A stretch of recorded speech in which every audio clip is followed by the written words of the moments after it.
The apotheosis is upon us. Yay! Welcome back. I am Jacob. And I'm BB. And together we are the Bunch. Oh, it's exciting. First of all, I have recovered from sickness as of recently. So Not for long. We just recorded a video. Now we're doing a stream. I have a goal to kill Jacob today. Well, if you had done this a few days ago, in fact, you've actually been insisting like almost every day, hey, can we do this book review? Can we do this book review? Someone has not been updating me on his health, though, okay? How am I supposed to know whether you're still ill or not unless I ask?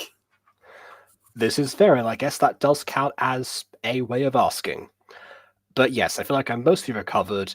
Probably not going to be doing any major impressions or sing anytime soon, which is going to be a problem for this video. But oh well, who cares? It's I've been wanting to show particularly BB, but also the others, this musical for quite some time. The reason I'm so keen to show BB, of course, is to do with cinematic universes and lore.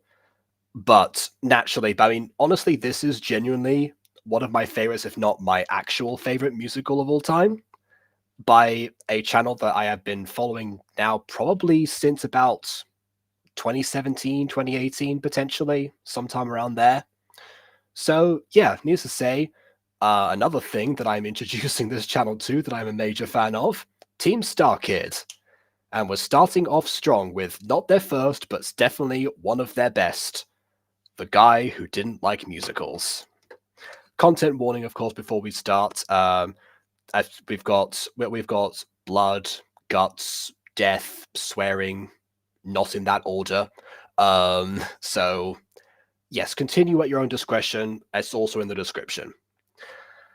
All right. And if you're like me and you will throw a fit if things are in chronological order, let that be a preview, I guess, with that intro. Not in that order, you'll have to figure out that puzzle,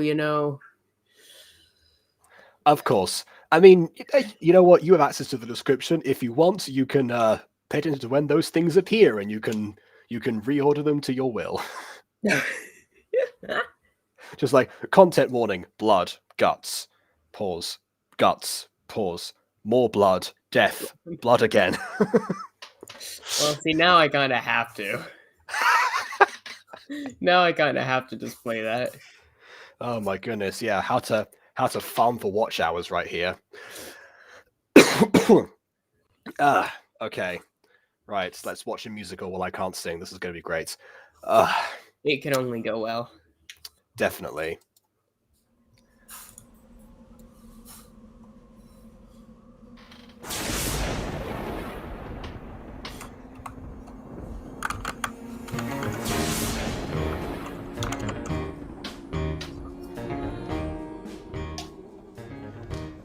Stories ever told. It's kind of ridiculous me dancing if my camera's out of sync, but whatever.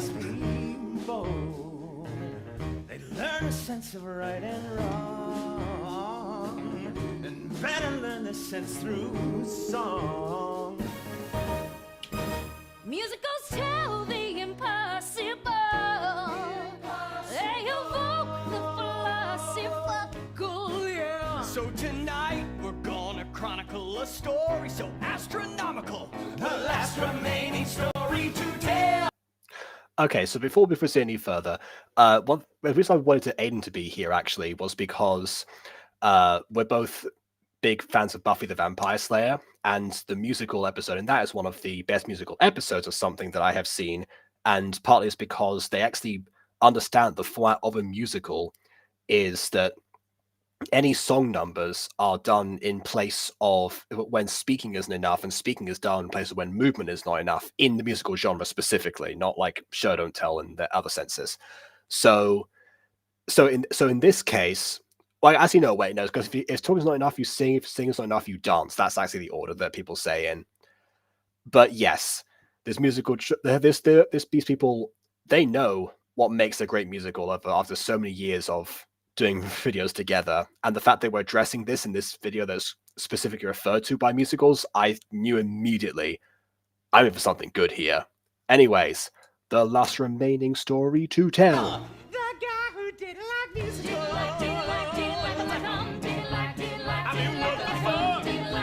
Okay, so Soren goes first in the chronological order. They said it slightly earlier as well, except it was a pun. Oh yeah, except that that's not the word. The word is philosophical, so it should have been philosophical, yeah. But yeah, no, it doesn't work the same way. In the tiny town of Hatchetfield lived an awful prince named Paul. He spends his day surfing the web and not singing and dancing with us all. Should we kill him? Should we kill him? He finds after a cute little barista. Isn't that worth a show-stopping fiesta? Yeah. But for some damn reason he won't join our singing season. What an ass! What a bitch! What a cunt! The guy who didn't like musicals.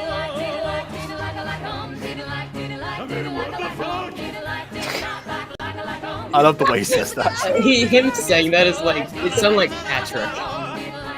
Jeff Blim is consistently a fan favorite of the Starkey people, myself included. Tell the world, Paul, if you don't sing, don't sing. This is the bridge, Paul. This is the bridge. Where we globalize everything. And the words will come to you. We swear we will teach you. What it That being said, he's the means favorite in to this musical love, specifically. What it means to obey. Paul. The apotheosis is upon us. Did you hear the word? What's the word? He's a coming. Who's a coming? Paul's a coming. Paul's a Who's a coming? The star of the show. Now for his headlining entrance. Time to swoon at his leading medicines. His name is in the title. He's destined to go viral. Here he is. His name is Paul. And tonight.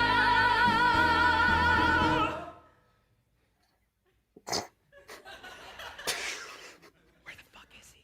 I have no fucking clue. The guy just doesn't like musicals.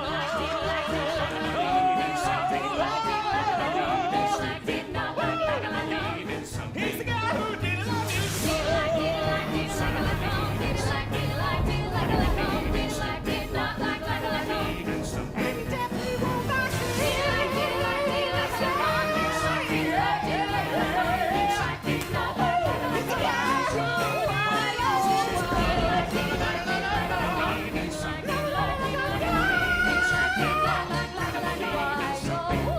Piece of shit.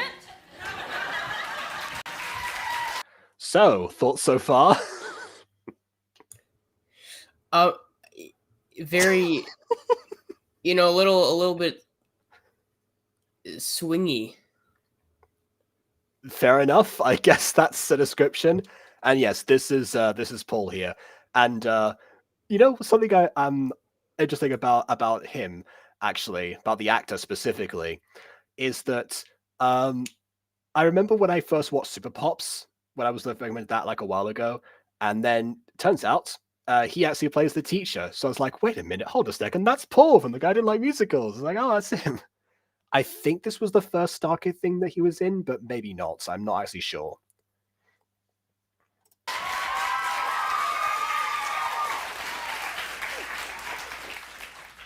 Hey, Paul. Yeah? I was trying to print something. I think I might have sent it to your printer.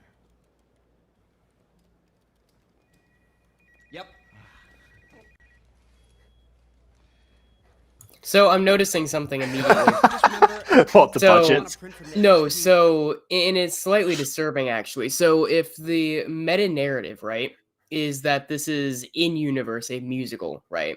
I love this freeze frame. But yes, go on. If this is an in universe musical, right, then therefore in a meta sense, whenever like obviously the guy next to him, right, switched roles as musicals frequently do. But if this is an in-universe musical and not simply the way they're reacting, that means that must be the same guy that we saw at the beginning playing the same role, and that this other guy, Paul, does not notice. Therefore, the people from before are invading his world in a very literal sense. You're very close, actually. Because if it's a musical, then therefore it, ironically enough, cannot follow normal musical rules in the sense that we can't just ignore that it's a different role. It's not a different role, if that's the case. Honestly, you were close to like basically everything apart from the different role thing, which we left like that only confuses people. Some people will say, "Oh, wait a minute, wasn't that guy just in the office?" It's like, yeah, no, different costume, different character. I think that was actually something that confused. And that's normally the case for Tubbo musicals. Well, it's normally the case in musicals, but in most musicals, you don't have the context of this is a literal musical. Yeah, no, I see what you mean. The implication behind that, of course, is that if there is an invasion, then it's already started. And like I said in the book review, we'll have to get back to that. Laser jet, not the HP inkjet. Right. Sorry, Paul. It's fine. Hey, Paul. Can I get those reports on my desk by the end of the day? Yes, Mr. Davidson. Great. Hi, Paul. Hey, Melissa. Were you gonna sign up for the company softball league? No. Oh, That's a thing? well, it Apparently. might be fun. Yeah. I don't want to, though. Okay. Well, Mr. Davidson wants those reports on his desk by the end of the The day. guy just doesn't like softball. CCI I'm not meant to be Protectical, this singing, is dang it. Charlotte. How can I help? Oh, hi, Sam. How are things down at the precinct?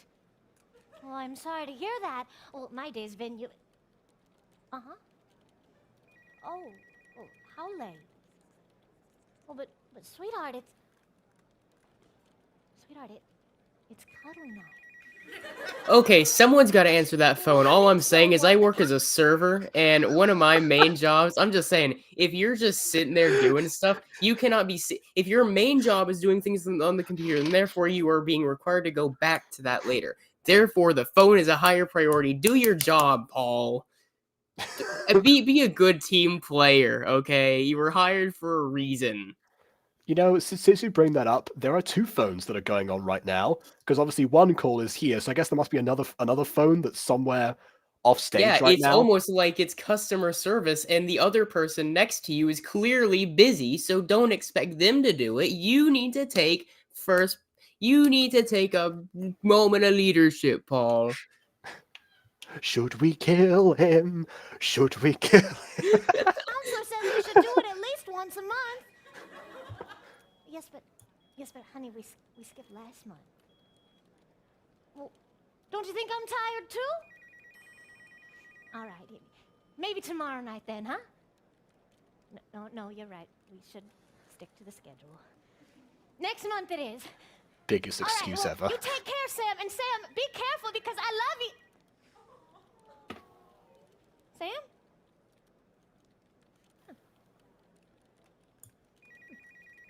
Someone pick up the phone!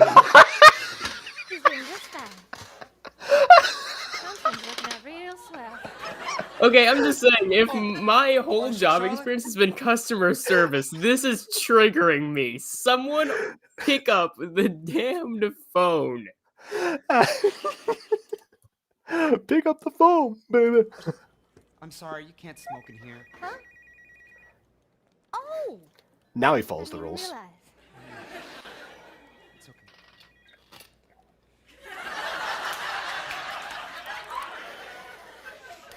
Well, I'm gonna go get some coffee for beanies. Anyone want to come? Bill? Bill? Okay, are you a slacker too?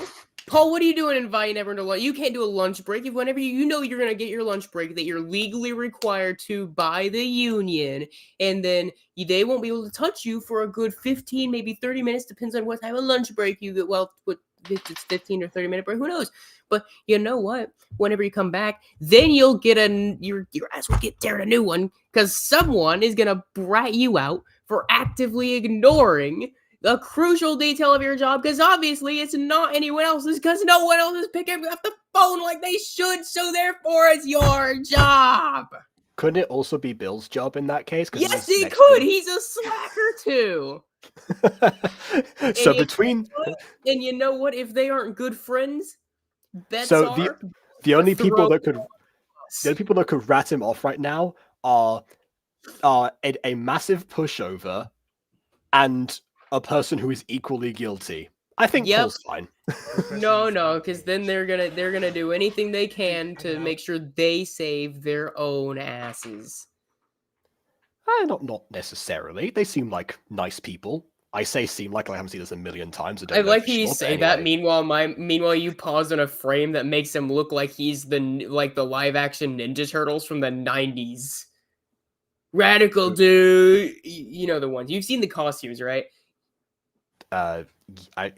Yes, I have actually. Yeah, It's the face. of course. Hours for one more night before she goes home to Clydesdale.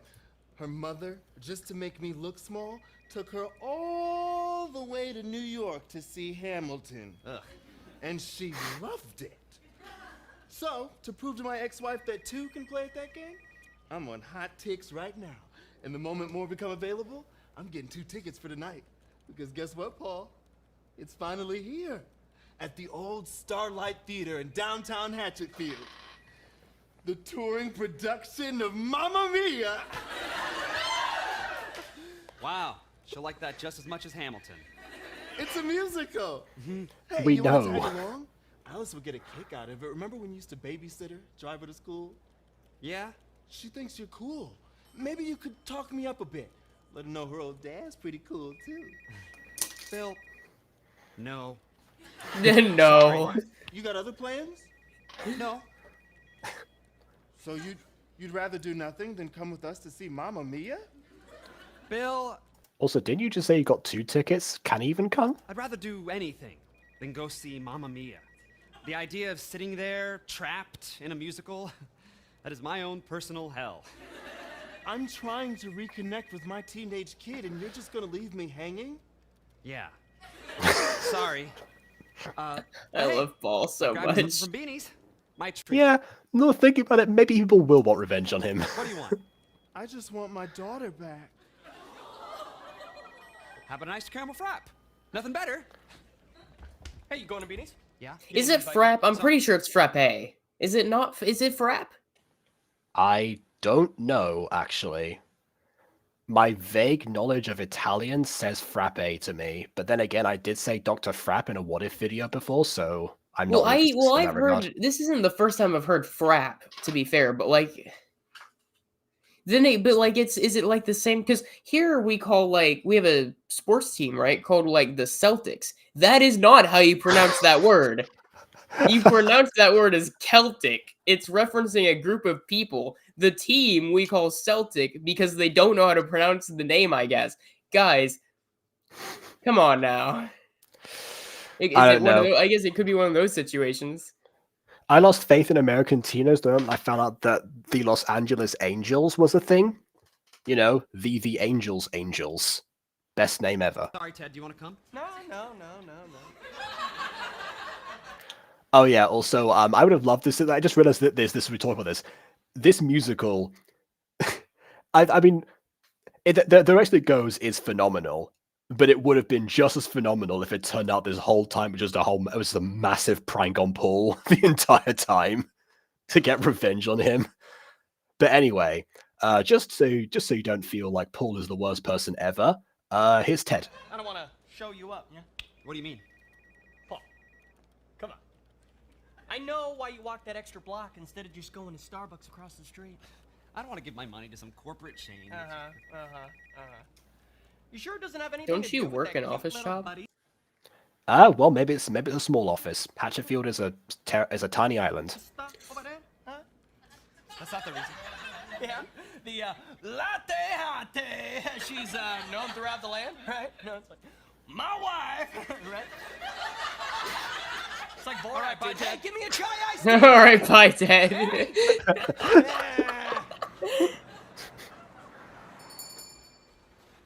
Hi, can I help you? Yeah. Can I get a grand This blew, I can't remember if it was Tubbo or Rambu's mind, where it's like, whoa, the scene is gone! caramel frap and a venti cup with 10 pumps of Have they hazelnut never and seen a chestnuts? musical before? Maybe not one that was filmed in a close-up shot, deliberately so you wouldn't see the set change happening at the same time. So no caramel drizzle with whip on top. Sure, that'll be $5.50. Jesus, fine. Hey, Yeah. I just tipped you. This character is referred to as the man in a hurry, and he gets no other name ever. Oh, well, thank you. Aren't you supposed to sing the sentence tip for a song? Yeah, that's like a new thing. The owner went to Cold Stone Creamery over the weekend and brought back the whole singing thing. But, you know, there's a line. I've never If been it's to for Cold Stone working, I don't Creamery, is wanna that a disturb thing? anyone. I don't care, I just tipped you. Come on. Okay, well, did you do that to be nice or did you do it to be an asshole? Fine, I'll take it back then. Oh, no! What am I gonna do without that dollar? I have to split with 5 other people. You know what? I'm never coming back here again. That sign's You have to bullshit. split your Oh my tips. god, so mean! Apparently. Emma That wants is to do every this. customer service person's dream. Yeah. Also, Lauren Lopez, another fan Guy favorite. just flipped out on me for practically no reason. She wouldn't sing for him. And I still haven't gotten my hot chocolate. Oh, sorry, I'll get right on that. I have very low blood sugar. I'm so sorry, sir. We'll get you a voucher. Jesus, Emma, come on. I already warned you twice. Weirdly, he's Embarrassing, important. Nora. I mean, God, maybe Zoe's okay with the whole singing thing because she majored in theater. I think it's a really fun idea, Nora. Why aren't you working? Oh, I'm on vocal rest? What? I'm on vocal rest. God damn it, Emma. Now I need to make a tea with honey, okay? Oh my god. I've had so many Can't Zoe drinks with just honey keep singing? I don't recently like in the it. past week. Okay. So then you must not like having a job here then. You know what? Just don't even bother showing up for your next shift. What? Are you serious? Wait. I will do the singing. Yeah, you will. Now move your ass. You got a line. Hi, can I help you? Yeah, I got an easy one for you. Just a cup of black coffee. Jesus, really? I've been brewing up Oh, your no. cough. I'm sorry, no, I don't need you to sing. I just tipped because, you know, people should tip. Well, thank you. I mean, because if I have to sing for it, it's not really a tip, right? It's just like I have another shitty paying job on top of my already shitty paying job. Because, I mean, most of my tips are less than $1. So after the split, I'm making like not even 25 cents a song. That is less than a fucking jukebox. Only a jukebox doesn't also have to make coffee for these assholes. One thing I just realized is that, maybe, they never specify the length of the song. So you could just sing like a couple of notes and that's it, and it would count. The jukebox can't get away with that. Not that you're an Sure. asshole. Well, maybe you are. What'd you tip? $5? You meant this just for me, right? Like I don't have to split this with anyone. Oh, no, that's for you. I don't give a shit about them. Apparently you do have to split it. What's the rules here? Is it unless someone specifies it's just for you, you have to split it? Like, do they have to say it every time? Yeah, for us, we just end up, whenever we get tips, we just pocket the tips and call it a day. That's true, yeah. Yeah, I guess- Technically, you know. Oh, because it's inside of a tip jar. That's why it's a split. Because at the end of the day, they'll calculate their time totals. There we go. Yeah, that, and we also have to like say the amount of tips we have and like the thing whenever we're clocking out. But you know, a lot of us conveniently forget the exact amount, so. Well, you have to say the amount of tips you have, but you still keep the amount of tips. What's the point of saying it then? Taxes. What? They tax our tips. Oh, right. So you have to like say the exact amount so that way they know what to tip. But you know, it's just real hard to remember the amount of tips you got. You know. I gotta love the methodology there. You know, don't pay people enough so that the customers have to pay them specifically even more. Raise an entire culture around that, but also take away part of that. Zoe, who is technically my manager, even though she is 10 years younger than me. Ugh. She hired all of her little theater friends, and they will not. That's shut not the uncommon. fuck up. That's not the About some point. Shitty production of Godspell they did last summer. Oh, that was the one at the rec center, right? I think I had to see that. Ugh. I did not like it. Yeah. Why did you have to see it? In what situation did you have to go and see Godspell? It sucked, right? Yeah, they shouldn't call it Godspell, more like God awful. Yeah. Or like, goddamn, that was bad. Yeah. I was in Godspell once, actually. 10 years ago, I think. Watching people sing and dance makes me very uncomfortable. Oh. Well, then why did you come to this? They're getting away with shop? with saying a lot of trademarked things by name. Well, as far as I'm aware, if you're saying these things, you don't necessarily have to pay to get them, to say like the specific things in question. Well, I mean, for an authorized show, I think you do. I don't know necessarily. I mean, I'll say I've seen plenty of brand names and stuff come up in books and potentially movies too. Depends. Most of the time, that's product placement. Most of the time, if anything, most of the time brands are paying to get their thing mentioned rather than have it be a part of the plot. Yeah, but usually they have to like screen through it to make sure. Oh, well, some things are worth it. Like, damn good coffee. I see you in here all the time, don't I? What's your name? Paul. Hi, Paul. I'm Emma. Excuse me.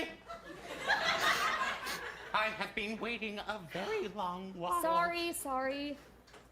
Okay, bye, Emma. Emma. Oh, shoot, I forgot Bill's caramel frap. Fuck Bill. There he is Hi, again. can I talk to you about saving the planet? No. Do you have a few minutes to talk He's about in a saving hurry. the planet? Hello. Hey. Hi. Are you interested in saving the planet? Yes, I am, but I've done that a You know, couple it'll just times take a few too. minutes, it's for the So What say hey and walk on? well, Walk no, away. because like, this happens a lot actually at work. So because I'm doing customer service, there's always a line, so I can't repeat the same script, like right after another, right? Because like I'll repeat the same script usually whenever one person comes in, but if someone right behind them heard it, then it's like I can't pull that, So then I have to just kind of be like, hey. I mean, that's fair. I mean, when it comes to voice acting, you can barely pull the script once. But yeah, I understand that. I mean, if they heard it anyway, then Well, I mean, yeah, but like, I don't think customers are necessarily meant to be completely aware that you aren't necessarily saying hi to them necessarily, but just as a courtesy. I mean, if you're making eye contact with them, I think it's a fair assumption. But otherwise, yeah. So, Yeah, I just but want to tell you about how you can contribute to Greenpeace's efforts all around the globe. Oh, Greenpeace? Yeah. You know what? I'm actually already signed up with you guys. I already give. Oh, well, Obviously, like, oh, Greenpeace. Meanwhile, hush, her apron thing says Greenpeace.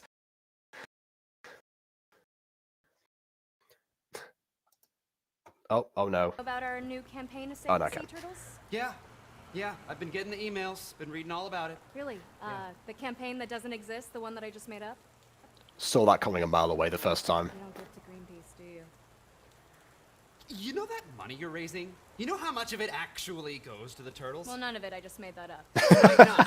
It goes to line the pockets of some corporate bigwigs. I give my money directly to the people who need it. Oh, spare change for the homeless? Sorry, I don't have anything. Wow, you're a real humanitarian.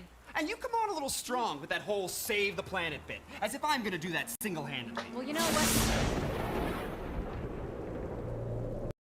What is that? Oh, heavens to Betsy. There's some kind of terrible storm out there. What does that even mean? Who's Betsy? Fuck's sake. I've heard that so many times. Who is Betsy? Where did that come from? That is a very good question. More importantly, why does Charlotte sound like Dorothy all of a sudden?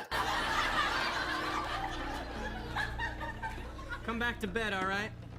All right, Ted, but this has to be the last time. Sure, Charlotte, just like last time was the last time. If you don't like what we're doing here, there's the door. I like that he pointed down at his crotch when he said, "Do you feel like what we're doing here?" Oh, God, cherry on top of an already perfect day. Zoe, you need a ride? In your What is car? Yeah, I'd rather not crash and die. Mine's great. Is the guy who didn't like musicals? Excuse me, ma'am, but I got a warrant to inspect the junk in your trunk. Ugh, Sam, you're such an asshole, okay? That uniform is so fucking sexy. Hey, I have a little present for you. It's weird how this never comes up again. Mama Mia. Wait, you got him?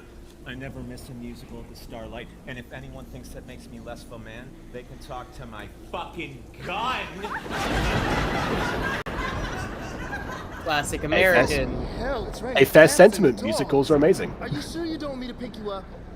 Okay. Yes, I got a ticket for Deb, and after the show, we're gonna go to your favorite restaurant. Wait, he said 2 Red tickets on it, Lobster. didn't he? I swear he did. Yeah, I know Deb's a vegetarian. He they did. got fish. Vegan? It's Crab Fest. Alice, you're killing me. All right, Dad, well, we'll meet you at the theater, okay? Take a hit, Alice. I don't think I oughta. Look, she doesn't have to if she doesn't want to, okay? Oh, come on, Deb. That's not how it works. You're either in the smoke club or you're out. Okay, well then maybe we're out. Come on, Alice. Those guys are assholes anyway. I like how they walked away dancing still. Yeah.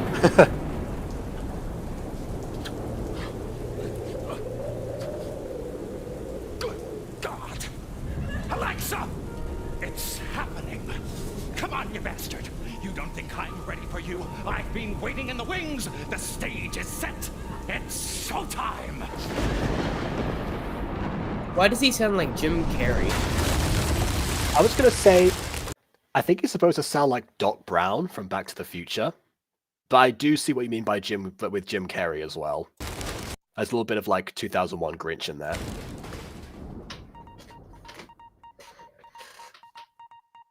This is the morning Hatchetfield News with Dan and Donna.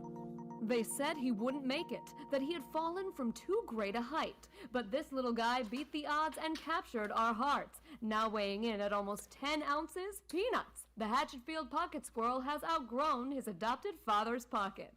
Yep, as it turns out, all the thing from last night, that was just a squirrel falling from the sky. That's the law. Peanuts! Luckily, proud Papa Ed has been squirreling away on his GoFundMe page to build Peanuts his Hey man, own to be get fair, this day. again, I bring up the amazing thing that never gets mentioned in the movies of it. In the book, it's very clearly explained that there are two cosmic forces. One is a giant turtle. Turtle, yep. And one is it. And the turtle got tired of the war one day and just slapped it into another universe, and he happened to land in Derry. After it got tired of a war, was able to to slap this creature into another dimension so easily then, but okay. Squirrel House. That's amazing. And something else has fallen to the ground here in Hatchetfield, this time from outer space. The meteor came... You notice like this missing in this musical? Well, here we go. Musical? Yeah. Here we go. Sorry. How's it, Sting? Seems like a lot.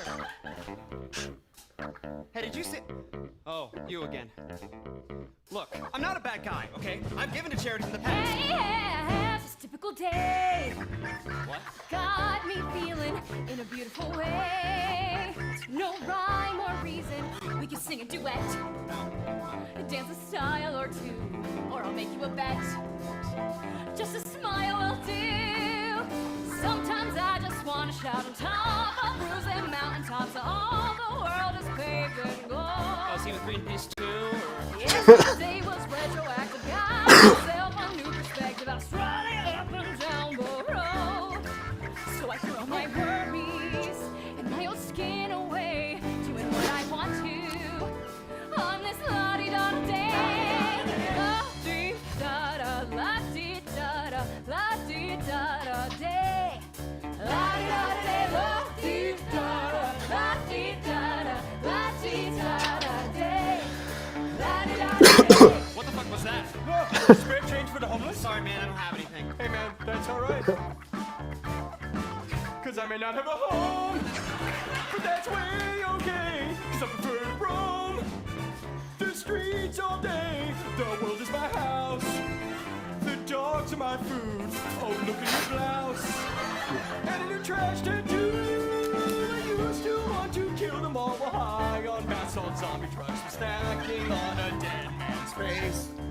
What? But that just feels like yesterday's song. Takes all the pain away. My politics and house feels changed. Dancing on the concrete used to hurt a lot. But now I got new feet. And this jam just way too high.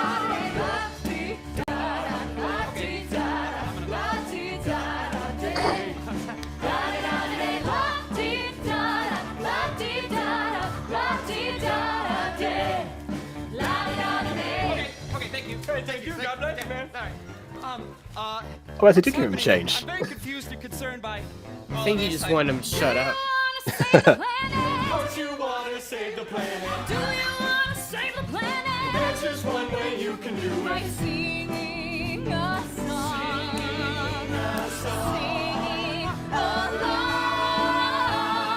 La di da da da da, la di da di da di da da, la di da da da da da da da, la di da da da da.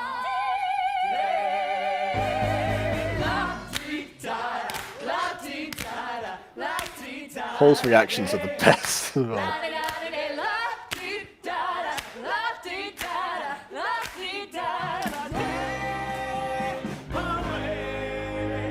These eyes.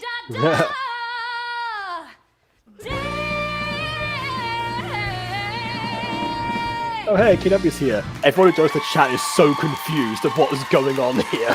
Hey guys, remember when the butter bunch was a thing? Believe it or not, we're still recording stuff. Yes, just me and well, yes, just Jacob and me. I was gonna say yes, just me and me, but Me, myself, and I. Okay. no, and I couldn't make it.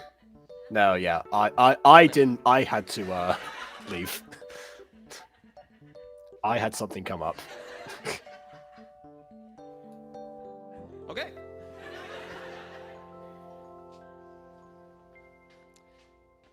Now, I get that Alice is 18. She's a senior, she's got her own life, but I only get my daughter for 1 week a month, and she wants to spend that whole time with her girlfriend, Deb. So I say, bring Deb along. We'll all go see the show.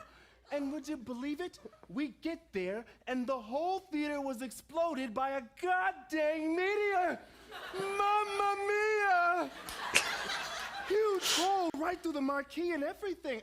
Can you believe that, Charlotte?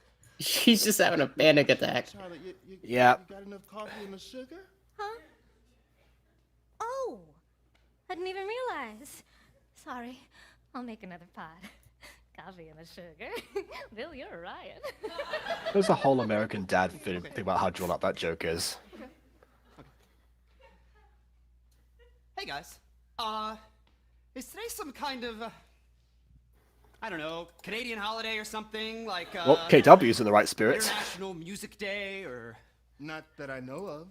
cuz I just saw some people dancing and singing like they were in a musical. There was this homeless guy and this very rude woman from Greenpeace doing this whole choreographed number. Like a flash mob? Yeah. I mean, what else could it have been, right? Well, did you get a video of it? No. You're fucking useless, Paul. Yeah. I just have a bad feeling about all this. Charlotte? Huh? Have you noticed anything strange? What? No. Oh, it's silly. It's just, it's Sam. What? My husband. He said he was coming home late last night. He didn't get home at all. I heard, I wasn't there. Well, he must have rolled in around 6 this morning. He was in the shower when I woke up. Oh my goodness. Okay, so anyone who's seen this musical before, anyone who might be watching the archive or something, listen to the backing of this. That's a song that comes back. That's like the penultimate musical number in this whole musical, and it's just playing here right now, where it's all about like actually embracing the apotheosis and like letting that take over. And here Charlotte is going to talk to someone. This is one of my favorite things about this musical, like the whole Hatchetfield thing as a whole. No matter how many times you watch it, you always pick up something different. Like in the first part, the first song, I never realized that while they're saying like the didn't like I didn't realize there was also like there's another melody that was going on at the same time. It was something about believing in something, which is also a huge thing. The idea of like actually, you know what? I'll park that for right now. People who know, you know, but I gotta mention the whole want and believe thing when it comes up. He was singing. And, well, I know this is a strange thing to realize because, well, but Sam's not a bad singer. He's just always been a little flat. But not this morning. Today, he sounded like an angel. And I don't know why, but it frightened me. It didn't sound like my Sam. Oh, I must sound silly. I'm probably just imagining. We could have another guest for Charlotte, this one. Pretend we could. what? Oh wait, you could be Aiden. Remember? That's right, because whenever someone's not around, we would just replace them with another person who happens to be yeah. Should we do that, BB? I don't see why not. We just need to get KW the profile pic. Yeah, that's a good point. Well,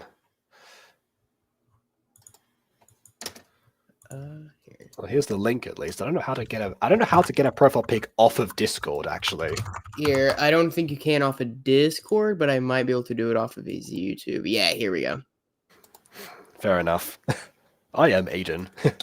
Hello, I am Aiden. It's like that moment in SpongeBob. I'm ready. No, you aren't. Because they're like trying to be SpongeBob. And,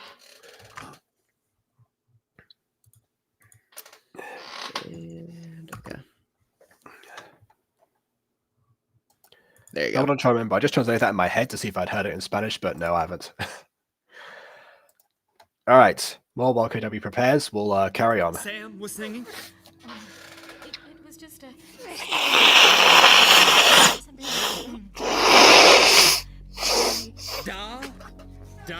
Day? Paul, Mr. Davidson wants to see you in his office. Oh, shoot, I forgot to hand in my weekly reports yesterday. I'm gonna get it. Yeah, so also, recently I said we'd come back to what you said about the invasion before, about like the multiple roles, is because that is the one like major musical and by sort of theatrical trope that they have to lean into and they don't unironically address, because yeah, that's just the nature of Team Starker's limited cast. So yeah, everything else, well, yeah, just because the thing was that the invasion that you predicted, that is the plot of this. It just hadn't happened yet. That opening number is an anomaly compared to the rest of the musical numbers in this.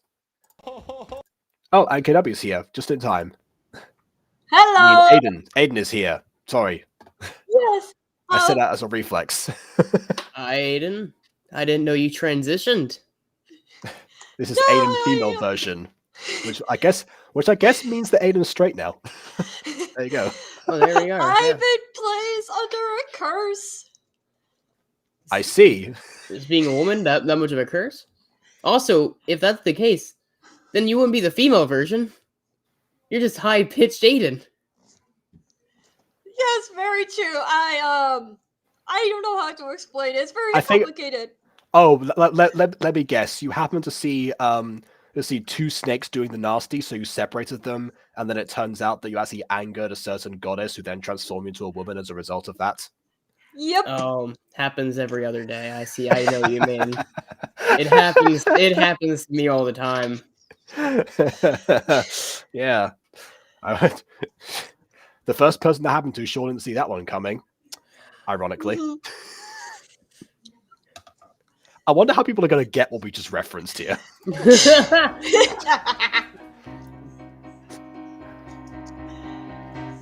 Hey, Mr. Davidson. I think I love that. A meteor hits on the front page. Never again. you called me in here today. My weekly reports were not turned in yesterday. Not because they're not done. They are done. There's a problem with the printer network, you see.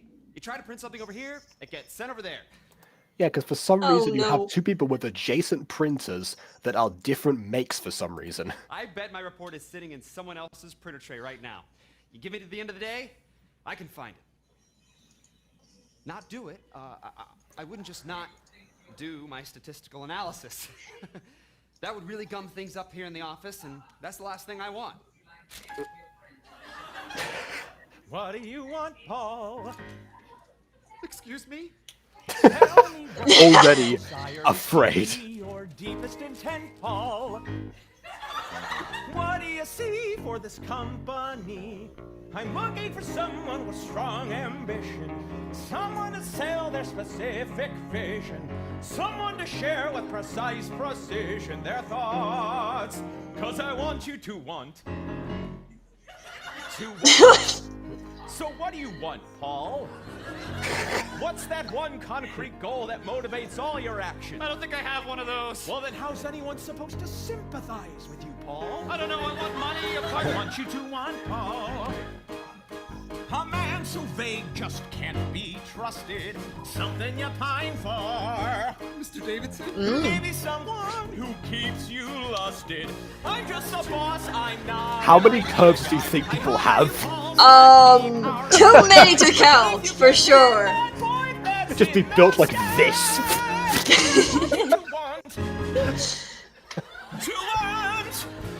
It's an alien cow. There you go. Oh, maybe that's... I've waited for so long to tell somebody else. You are not going to guess what it's going to say here. My wife, Even if you tried. the source of light. Carol, my love, I want you to choke me out at night. Oh. Seems like a private moment. I want you to choke me. Like, who is this for? I want you to choke me while That's a fair question. I jerk off. A very specific part of the internet. While I jerk off. Melissa, get my wife on the phone for me. Mr. Davidson, I think I should leave. No, Paul, I want you to hear this. If you leave, you're fired. What? Terrible. Yes, No, Paul, I want you to hear this. Listen to it, Paul, and you will be rich.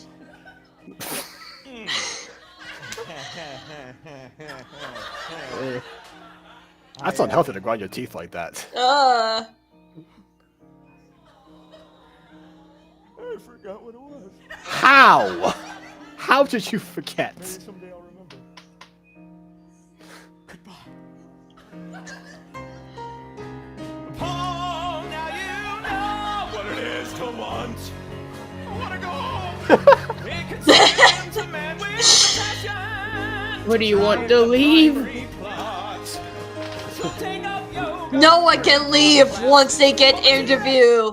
Did you not read the contract? Yeah. For the interview? Oh, by the way, you didn't hear the Twitch to the Masses line? That's one that Rambo and Tubbo were like, Twitch to the Masses? That's what we're doing! Yeah, this isn't an interview, though.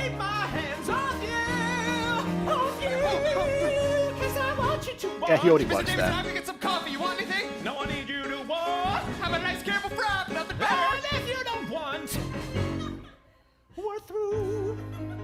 Paul? Paul?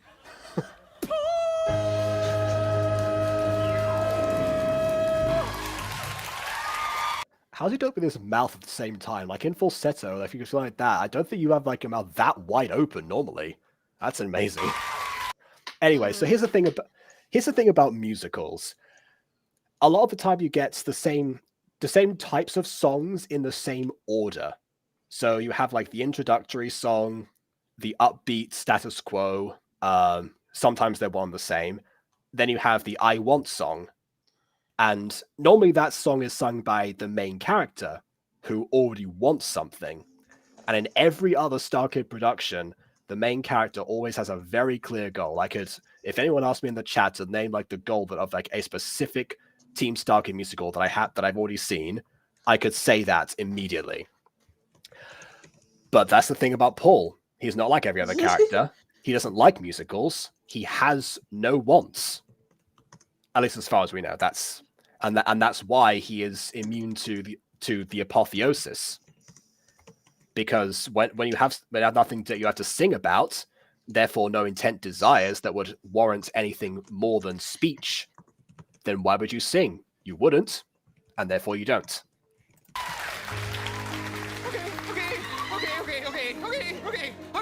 Okay. All right. This isn't happening. Get a grip, Paul. You're hallucinating.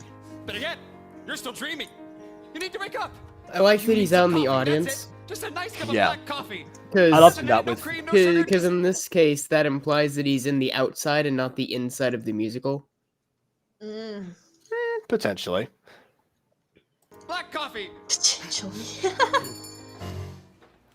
Because it's all still a play from his view, not life as is. Please, God, I just want a Right. black coffee. Black coffee, I'm your coffee guy. No! That's the most famous sequence in this video. Please, God, stop Apart from one. Okay, I'll stop. Oh, I didn't forget. You're the guy who doesn't like musicals, Paul. She said it. You're talking to me like a normal person. Yeah, and Well, if so my are your boss friends. catches me, I'll get canned. New company policy. Not only do we have to sing when people tip, but when they enter, when they order, all the time, apparently.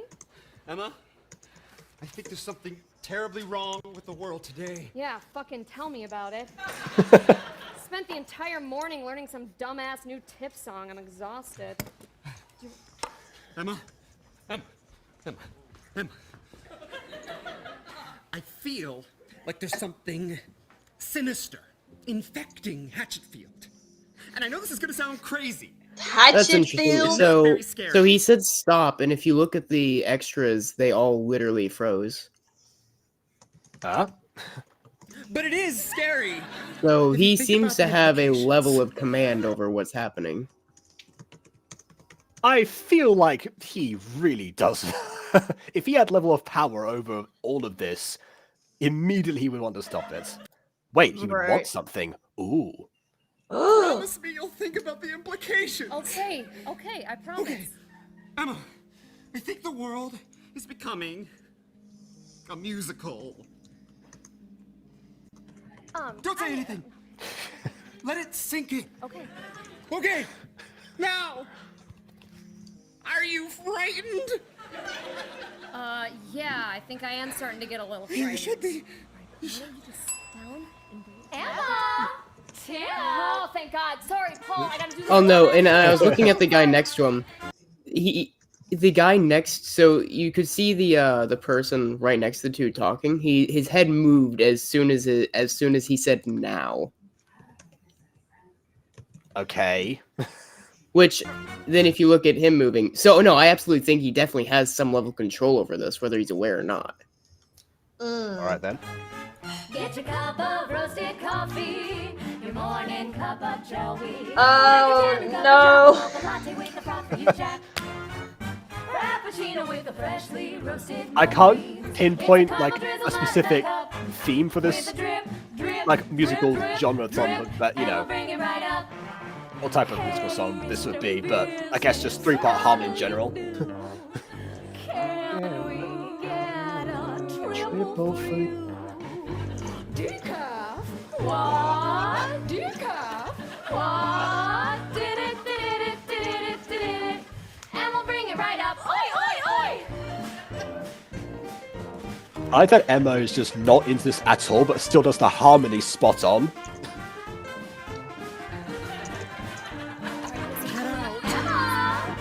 Those drinks are gonna fall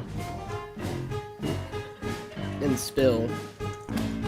Well, if they move too much, yes. Well, I mean, they just bounced up and down. That's gonna like. I I just realized Paul at this time is like staring just like horrified. What? Wait. Hey! What is this? There's more? It's just as well this is a small coffee shop, but they're doing this all the time. Hey, you know Their what? bodies Alright, would give out. alright, stop. What is that? Why a coffee shop? Where Because. did you learn that? You know what? When I got this job, I Why not a signed coffee up shop? to serve coffee and old shitty pastries. If I wanted to be in a musical, I'd be in a damn musical. Yeah, that's right, Zoe. I was in Brigadoon in high school and I fucking killed it. But now, I'm just trying to make ends meet while I work my way through community college, and I can do that just as easily down the street at Starbucks. I quit. Still not sponsored. You can't quit, Emma. Yeah, I sure as hell can. The song is so simple. We'll teach it to you. Why, everyone here will be singing it soon. What are you talking about? They've all had their coffee. Their apotheosis will be upon them at any moment. Wait, what did you do to their coffee? Fucking gross! Get your cup of poison coffee. What is this? Toxic cup on trophy. What? We'll make a twisted cup of Java mocha latte with a view for you, Jack. Jack. Hey, Mr. Business. How do you do? They're singing! Why are they all singing? We need to run, Emma. Pull back, just run. We'll make it double for you. Hey, Mr. Business. And we'll bring it right up. Is this like the symbiote from Marvel? Did the alien creature come in whenever the meteor crashed? You know, Starkid used to do parodies of pop culture stuff for their musicals. They never did do anything Marvel related. They did DC, however. Hey, Venom the musical. I'd watch that. Over here, Emma. What? No, it's too narrow. The I Want song is just all about eating heads. Exactly. It's an alleyway near where I used to live. Nobody will follow us here. Whose decision was it to line an alleyway with tons of shrubs? No. I heard it was like, at one point they were going to make it into a park. And What? yeah, they were going to make it into a park and they just stopped. One of the favorite things to do in theatre is interact with the audience. No, yeah, so... Are you... Just break the rules of the stage. So, I'm sorry, just go the other way again. Alright, fine. So, I know this is probably a bad time, but, what do you like film? Yeah, you know what? It is a bad time. Wait! Paul. Oh, wait, an alley. How did I miss that? The trash cans. Okay. Go. Oh my god. What the fuck was that? I told you it was scarier than it sounds. You were right. I didn't think about the implications. Oh my god, I didn't think about it! Emma. Again, It's all right, Buffy okay? musical special all the way. It's not alright, Bill! You scared the shit out of us. Well, how the hell am I supposed to pop out of a trash can and Oh, not get Bill's shit not on going to be me? part of the musical, huh? Because Bill didn't drink the coffee because he forgot the coffee. Well, that was the day before. The meteor hadn't hit yet, so it wouldn't have been poisoned. Give us a warning or something next time, you know? Ah! Charlotte! Sorry, I tried to warn you. Oh my god! Who are these people? They're my friends from work. What are they doing in the trash? Well, we had to find a place to hide. Mr. Davidson kept calling people into his office, and they kept coming out singing. Yeah, it was the same at the bank, the butcher's, and the post office. It's all downtown. We were just at Beanie's. Ah! You didn't invite me! Jesus! Shut the fuck up, Paul! Okay, wait, that's weird. So, hold on. So, okay, if the coffee, right? Because Wilford Wharfstash looking fucking...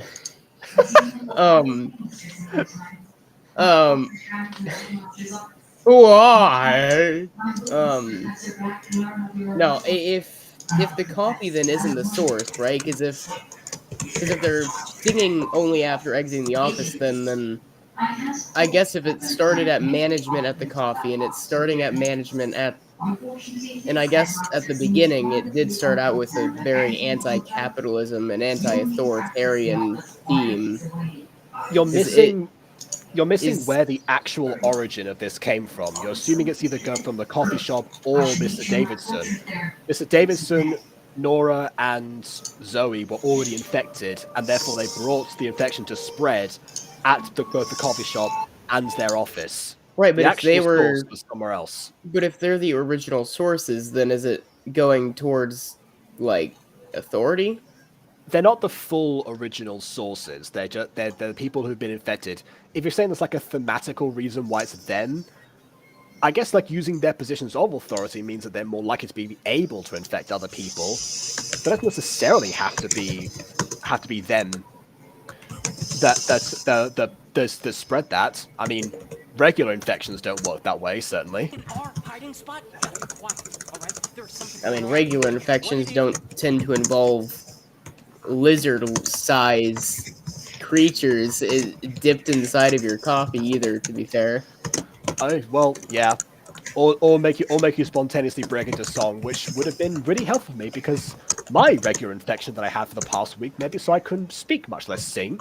So that yeah, might actually be worse for you though, because I mean, if you're sick and it's forcing you to sing, I mean that might just be a form of torture. Bipode's a good use. We can trust. So, Paul, get in the trash can. You beat it. Fuck you. No. I don't know her. Yeah, you do. She's the barista from Beanie's, the latte.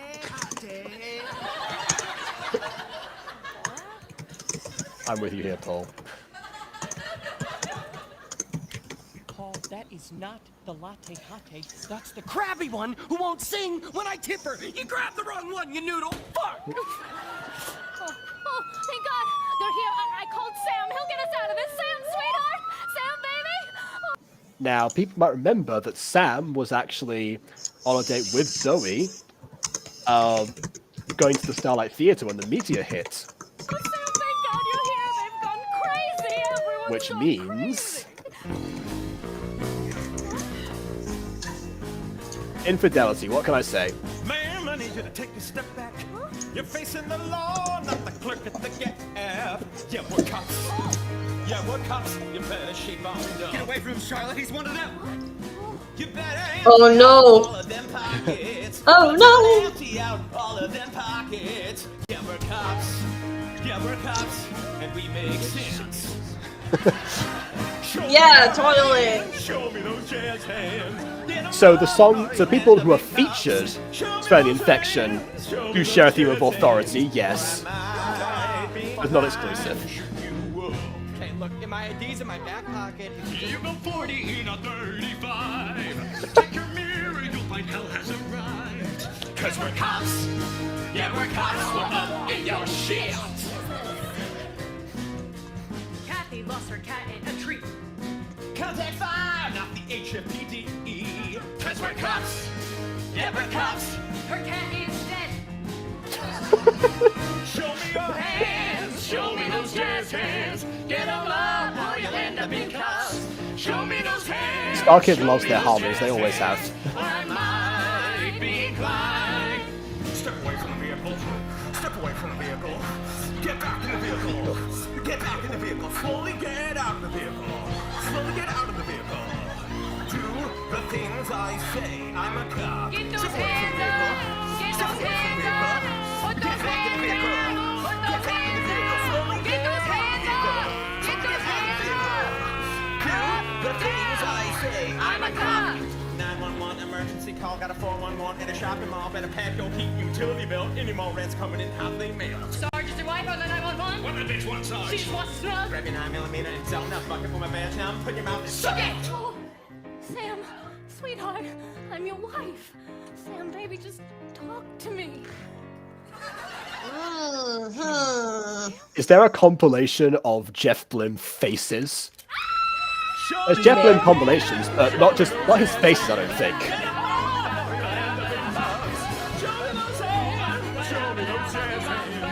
What was that? Ow. Just get back! Just stay away! Just leave us alone!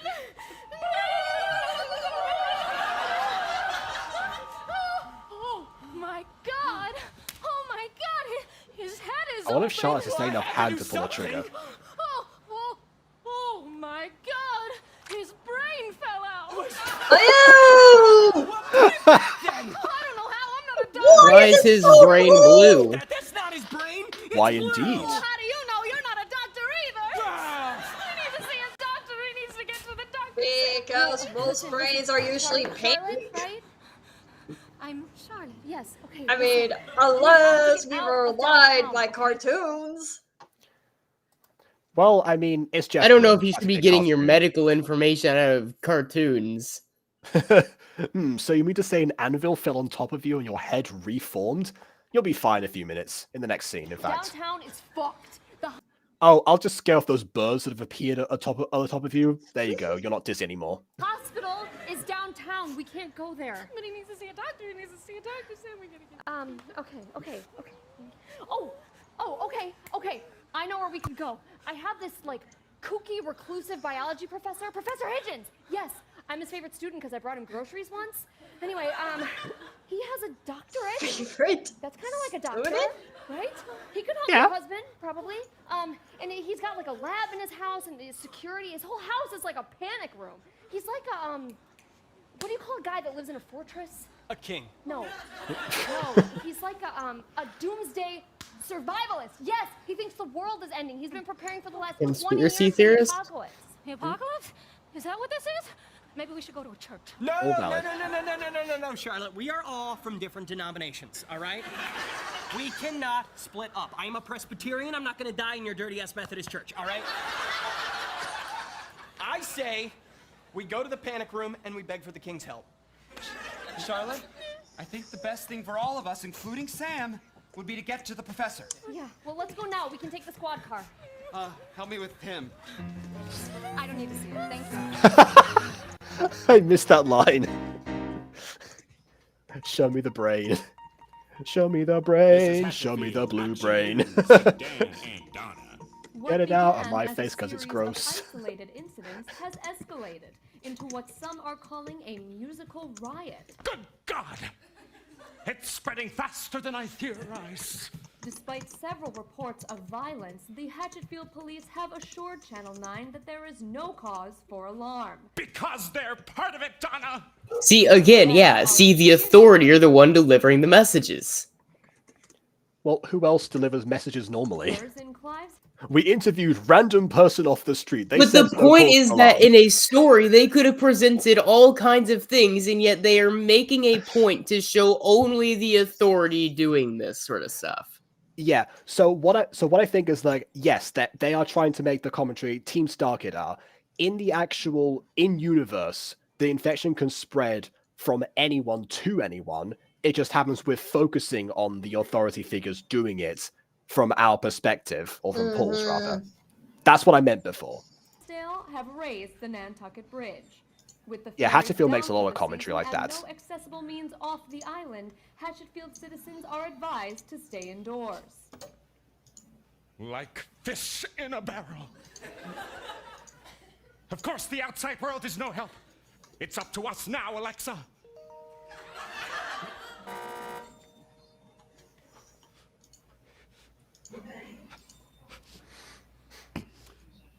Who is it? Professor Higgins! Don't lie to me, whoever you are. I'm Professor Higgins. No, Professor, it's me. Emma Perkins. The whole town has gone crazy. I didn't know where else to go. Emma, you've come to the right place. Hold on, I'll let you in. Alexa, open the gates. Well, hold on, you know they're taking over people's bodies. Keep your gun held out. It could have been a trick. I'm not sure that he does know how it works yet because he hasn't been outside at the moment. Apart from when the meteor hit. Professor, thank you. Oh, these are my friends. This is Paul and them. We came from downtown. Now listen, this is going to sound crazy, but everyone... Singing and dancing like a musical. They want you to join them, and once they get you, you're a part of it. Oh, never mind. He does know. No. Yeah, so why did you just let them in? This could have been a trap. Keep your gun out. They didn't sing their introduction. That's how Sing! 30 years ago. Sing my angel of music. Really? Really? Like exactly this? Exactly. That the world would become a musical. You'd better believe it. Right, see, Jim Carrey. I'm pretty sure he said Great Scott before. I'm still leaning towards Doc Brown, but yes, Jim Carrey also. Oh, don't tell me you brought one of them here. Told you we should have left him in the alley. You're a monster, Ted. No, he's a monster. All right, everybody, calm down. Providence has brought him to me. Has a man pointing a Cuff gun into the saying chair, calm make down sure ever he's secure. worked? There's no telling what would happen if he were awake and loose. I've been preparing for this day for decades. Now all of the answers are right in front of me. If only I have the wits to decipher them.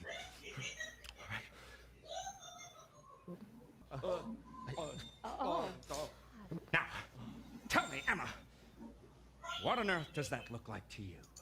God, I don't know, some kind of blue shit? Exactly, Emma! What the fuck is this shit? I'll tell you what on earth it looks like.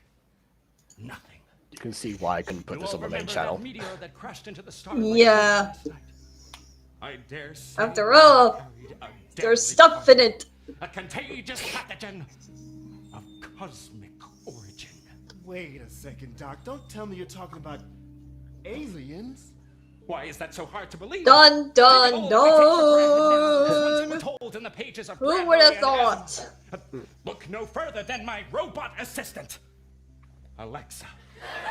Of course. Once confined to the realm of science fiction, she is now science fact. I watched an overly sarcastic productions video that Ghosty sent me, where it talks about how in one of the Wizard of Oz books they mentioned wireless telephones, and that book came out in 1914. Oh God. Alexa. Well, I mean, yeah, I mean, Skip. Back to the Future called a bunch of stuff that like hoverboards being one of the biggest examples, but also you had like the Hoverboard was already a concept. Yeah, but it wasn't a thing. Anyways, but then also you had like the classic like joke quote that ended up being arguably true. What is this? A baby game? You have to use your hands?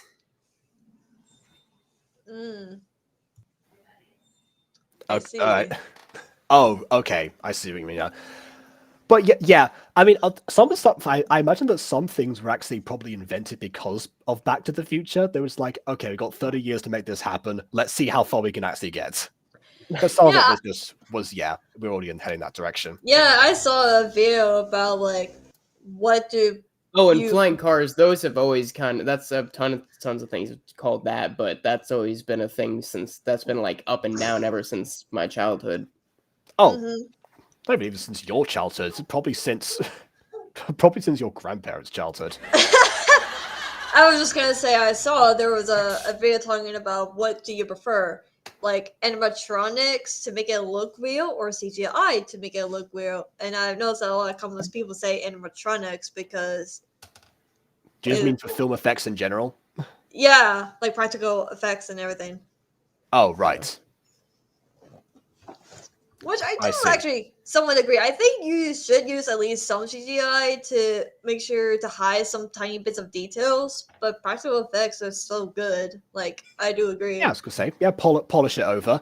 I guess it also depends. If you're going for a more surrealistic style, then CGI looking otherworldly can actually help you in certain cases, but most of the time people use it nowadays to try and make it look realistic, which means that when the eye gets trained, they eventually realize it's not, and you get that risk every single time. Whereas practical effects don't have that disadvantage.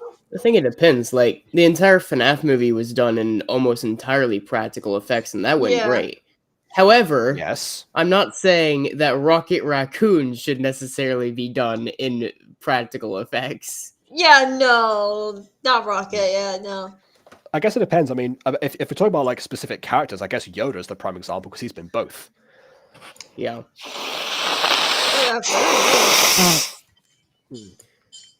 But even Yoda, it kind of depends, because like the prequel Yoda, right? Him being CGI, I feel like was the only option because you're seeing his legs and stuff so much hopping around. Mhm. And That's there's of a course, lot of yeah, like because the script was forced- made knowing that would happen.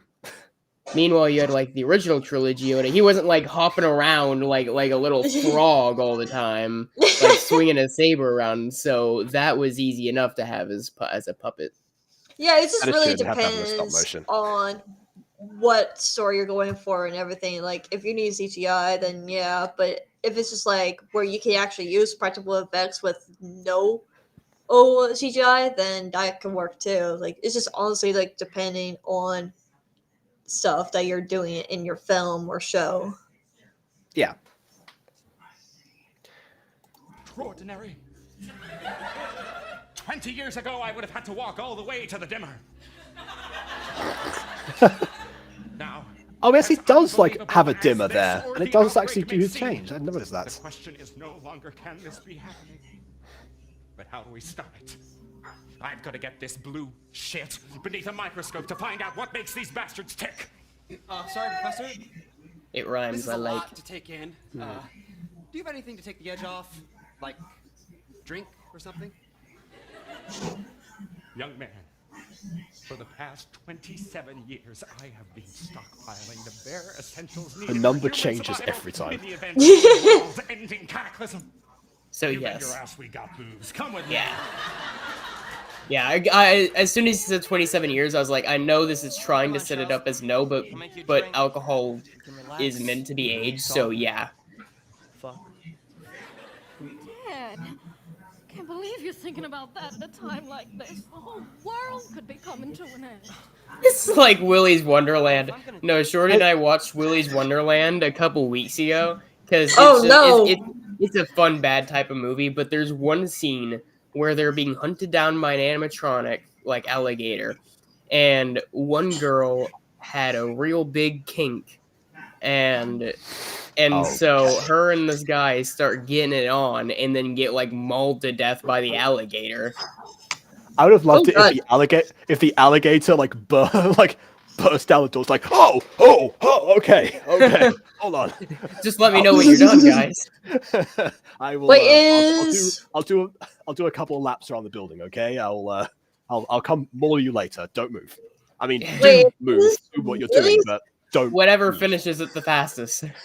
Wait, is that the one with Nicolas Cage as like the security guard stuff? Oh yeah. Okay. Yeah. And he didn't say a single word for the entire movie. Yep, that's the one. Because I remember there was like, isn't there like another one called the Banana Split or something like that? Nope, that's the Banana Splits movie. Oh God. I'm talking about Willy's Wonderland. As far as I'm aware, Banana Splits were the original inspiration for Willy's Wonderland, but they're not like the actual thing.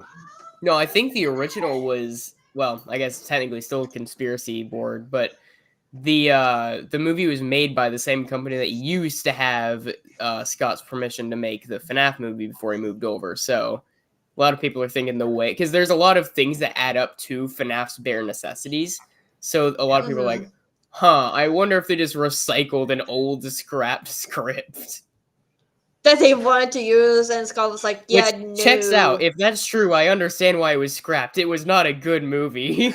But okay. All right. Well, okay. Well, speaking of movies, I got to point out this is the second time that Charlotte's been around Ted and has gone into the Dorothy voice. So if we're talking about people's personal preferences, so to say, this may be just the way they talk to each other when no one else is around. Die. I'm gonna go out doing the thing I love. Screwing around with another man's wife. yeah, I was about to say. Oh God. You're such a horny bastard. Oh God. Always So have good. been. Always will be. And you know that's why I can't resist you. Yeah. Wait! Ted! My husband. Why does this sound like a terrible soap opera? I don't know, because Dorothy is the protagonist. What kind of woman am I? I don't know, Charlotte. I'm not your therapist. You know, You're Christ! Fucking him. Hmm? Yeah. I know that's why you actually went to counseling. That's not the only reason. I wanted to make I mean, hey, once a month is still something. things work with Sam. It's better than a lot of relationships. I shouldn't, but Sad but true. No, Charlotte, this guy is a scumbag, all right? You could upgrade to a sleazeball. Yeah, sure. At least he's self-aware. Mm. You know what, Charlotte? I'm done, all right? So you could stay here with your dying marriage and your dying husband. I get so many mixed feelings out of this guy. What is he talking about, man? no, Ted. Oh, God. I think you're supposed to be confused. Oh, Hmm. God. There's also going to be that one unlikable character in any horror survival film. God, I know it. I didn't want any of this to happen. Oh my I god. love Sam. He's Jeffrey. We had our problems, and I know I've been so angry I don't with him know. lately, but Yeah, who's Jeffrey? please, God. Except for the guy who gets killed in horror movies. Oh, Epstein? Yes, Jeffrey Epstein, the guy who gets killed in horror movies. Nailed it in one, BB. No, he's the one who does the killing, right? No, that's Jeffrey Bezos. I'm kidding, I have no idea. No, sorry, I was thinking of Dahmer. We're talking about, not, of course, we're meant to like the antagonist of the film. What I'm saying is, in horror survival films, there's usually one protagonist character who people don't like, and therefore are not so sad when they see go. I don't know many people that were sad to see Jeffrey Dahmer go. Yes, but he was not supposed to be. I mean, I guess in Dahmer, the film is supposed to be the protagonist, but no one counts that. Normally, the person doing the killing is not the protagonist. Usually, anyway. And if they are, it's not a horror survival film, is it? No, I guess, well, you know. Oh no! He comes back alive! I'm attached to a chair. It's for your own safety, Sam, and ours. I like how his brain in a lot of these shots just looks like this. He looks like the Krang from Ninja Turtles. Yes! Pretty much, yeah. Even I know that reference. Real bad. I need a doctor. I'll go get the professor. No! They left me here to die. Only you can help me, Charlotte. And time for another musical staple of a song, the romantic ballad. And we'll leave here together. Sounds like a 2000s boy band member. Tied up with you. You understand me. Now hand me those keys. No. The keys to our youth. God, we were young once. Innocent and fun once. And free. The hip swivel. Yeah. You tied up my heart. You tied me down. Now break me open. He could stand up if he wanted to right now. Charlotte, you're breaking my heart, child. Got my feet to the fire. Just let me go, and I love you. I love you too, Sam, but I cannot let you go. Charlotte, baby. What a terrible apple face. my eye. Don't you twist Eye. Now. Ellie Bond. All the booze and harlots and all the Is he including charlats, Zoe in that? Oh but no. they didn't count. They couldn't break me. You're the one who caged me in chains. Please take away my pain, Charlotte. Let me hold you again, child. Just free up my arms and I'll give you a full massage. Charlotte, will you ever forgive me? See? He's basically free right now.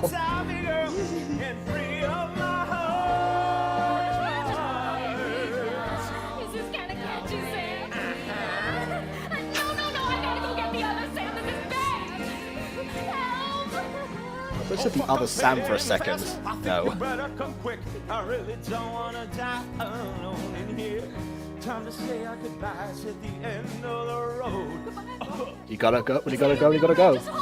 This party is not gonna last. The air is cold and thick. I'm losing my last remaining hope for us. My hands are tied in knots and I can't come home. I wanna die in your arms in the evening alone. Sam? No. Oh, what have I... Wait, I think I can make it. I found my second wind. Oh, I forgot. I'm not supposed to sing, am I? Still sick. Still sick. Well, sadly, I actually have to go This for feels like a it. trap. Yep. Yeah, of course. I'll see you guys later. Bye. Oh, alright. I Aiden for the version. Yeah. Really committing to the Aiden bit. Of Yeah, course. I have some work to do, you know, selling those tickets at the movie theater, yada yada. Yeah, I'm Of sure you'll course. be right back, right? Mm-hmm. Yeah, totally. Very well then. See you later. Bye bye.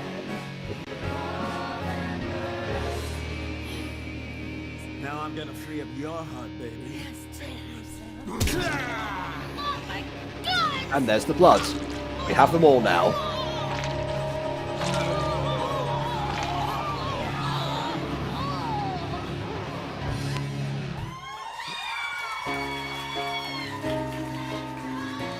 That part doesn't make that much sense to me because she was already giving in to the music and the apotheosis, so He said this was a full it was kind of bar. gratuitous, but oh well. How the hell am I supposed to make a Shirley Temple without any cherries? Jesus Christ, Bill. It's the end of the world and you're gonna get your drink on with a Shirley Well, we have fucking content Temple? warnings. Well, if it's as serious as all that, I figured we might need a designated driver. Okay, so when the cops pull you over, you can pass their breathalyzer test before they infect you with their nasty blue shit? Come on! They took a squad car here. The cops pull them over. They're pulling over other cops. If you make one more crack at me, I am gonna do something to you. Oh yeah, Bill? What are you gonna do? I'm gonna kick your head. Oh, Even Paul's like, come on, Bill. my head. Yeah, Not my ass. yeah. All right then, let's see it, huh? Kick my head. Well, don't stand up. Come on, It's karate champ. more I difficult. wanna see you kick above your waist, all right? Show me that roundhouse. Show me that sweeping crane kick that you're All right, fine. Okay, There you two, go. calm down. Ted, Bill's not gonna kick your head. Why not? It's the most vulnerable part of the body. That's what Sensei Bill taught me. Okay, it was a dumb threat. Stop rubbing it in. I'm sure if he could do it over again, he'd say ass. You know, if you want to kill a snake, what do? Huh? You cut off its head. Where does the fish rot from? The head. Take out the head. He and can the whole totally thing do it, goes too. down. That's why a You're calling fisherman it. always goes for the head. Ow! Come on, Bill. Come on. Doesn't need to. That's all it took. This is supposed to relax us, not make us kill each other. Whatever. It is literally a depressant. Yep. The weirdly it does induce rage in a lot of people. It's mainly because it removes inhibitions. He was probably thinking that the entire time. Back to Hatchetfield. I spent the first 18 years of my life trying to get out of this place. Should have just stayed in Guatemala. I mean, yeah, they've got volcanoes and cutamundis everywhere. Alcohol is probably the closest we got to a truth serum, honestly. Little raccoon thing. Yeah, they get into shit. People hate them, but at least they don't sing and dance. So is that what drove you back to Hatchetfield? Cutamundis, up in your shit? No, it was my sister, Jane. She was the good one. Yeah, she had this Lisa Frank binder when she was little, where she mapped out her entire life, and I swear to God, she stuck to it, bullet point by bullet point. It was like job, husband, house, kids. And you know, when one sister's so on top of her game, it kind of demands that the other one be a total fuck up, right? What is yin without yang? That's what I'm saying. Yeah, man, she was off doing life, and I was doing something else. Backpacking, mostly. And she would call Well, me the and, director said, yeah, invite me along backpacking to is big cool. events, weddings, baby showers. And I'd always say, oh, sorry, I'll catch the next one. Yeah, it doesn't work for weddings, does it? Well, unless you're actively setting your sister up for the worst outcome here. Then again, we do. Hey, if the sister has a track record, I don't. Well, that is never made clear here. Maybe she dated a lot in high school and worked out what she wanted in a relationship before getting a husband. Who knows? Anyways, I've known a lot of people personally Yeah, okay. who've like had proposals happen and like gotten married in high school. Like, yeah, honestly, someone actually proposed to me in high school was like as a random like Freudian slip. I think. Obviously, that did. I don't even remember who said it, for crying out loud. That was. no, you never were went meant to be anywhere. forever. Of course, me and maybe that was Gigi. Maybe that was the actual real life Gigi. I just don't know. Oh dear. Okay. Also, I feel like Bond's having some sort of like internal crisis moment. Yeah, that's okay. Actually- He said a thing that I like as his most recent comment. Yeah, I'm a bit of a chatterbox if you couldn't tell. Chatbox. That was actually, yeah, people don't know. In Puppy Love, the reason that Chatbox is called Chatbox is because I based that off of one time in my English grammar lessons in primary school in Spain. I mentioned the word chatterbox to the teacher. I hadn't heard of it before. And when I said like, oh, someone who's very talkative, I was referring to one of my classmates who was a huge chatterbox. And but she wrote it on the board as chatbox and then taught it to the class as chatbox. So then it became a meme in the class to call each other chatboxes. So I was like, yeah, I'll bring that back. But It had a then nice when I got the ring to it though. invitation to her funeral, I was like, oh, there won't be a next one. No. I'm sorry. Hey, you didn't crash into her car. Anyway, it's weird growing up in someone else's shadow because The first time I've had this, oh, hold on. then when they're gone, the light shines on your life for the first time, and it does not look good. That has to be explored more in more stories, I think. Okay, what I was going to say was, the first time I saw this, I thought that she was going to say, oh, you didn't crash into her car, did you? And then Paul's going to be like, no. It's going to be like one of those like half-hearted jokes in the moments, but yeah, never mind. So there I was, 30, with no roots anywhere except Hatchetfield. So I thought, well, I'm gonna make something of myself, and do something my sister would be proud of. Enroll in community college, study botany. I'm gonna start a pot farm. And there's the joke. See, wasn't that far off. Oh. Did your sister smoke a lot of pot? No. But weed's the future. She wasn't in the It's gonna smoke be legal club. nationwide soon. Bet you any money. Oh, this was made in 2018, by the way. So, I guess progress has been made since then? I don't know. Not that it matters anymore. Man. My whole life, my one goal was to avoid dying in Hatchetfield. And here we are. Hey, it could be worse. You could be dying in Clivesdale. Fuck I think Bond's going through their own apotheosis right now. Yeah, hey Bond, can you make your own internal crisis happen a little bit quieter back there? I like Hatchetfield. Internally. Yeah. I've been here my whole life. I'll just stop putting it on the screen, it's fine. Never Then wanted keep to going. leave. Still don't. Yeah, because you don't want anything, Paul. That's the thing. How come I never knew you in high school? You probably went to Hatchetfield High. I went to Sycamore.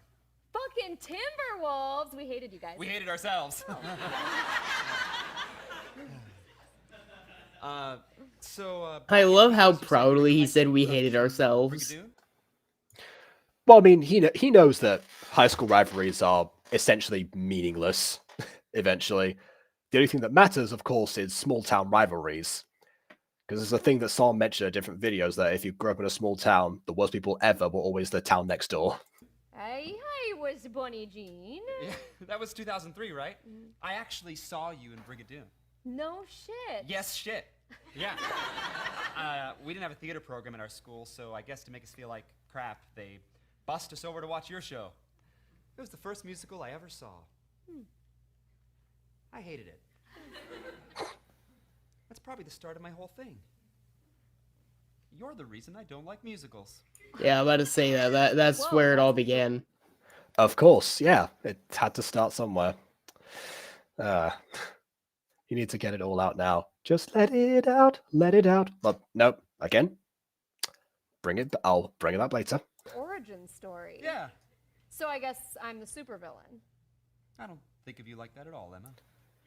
No, you're the inciting incident. That's how the story... Paul. Oh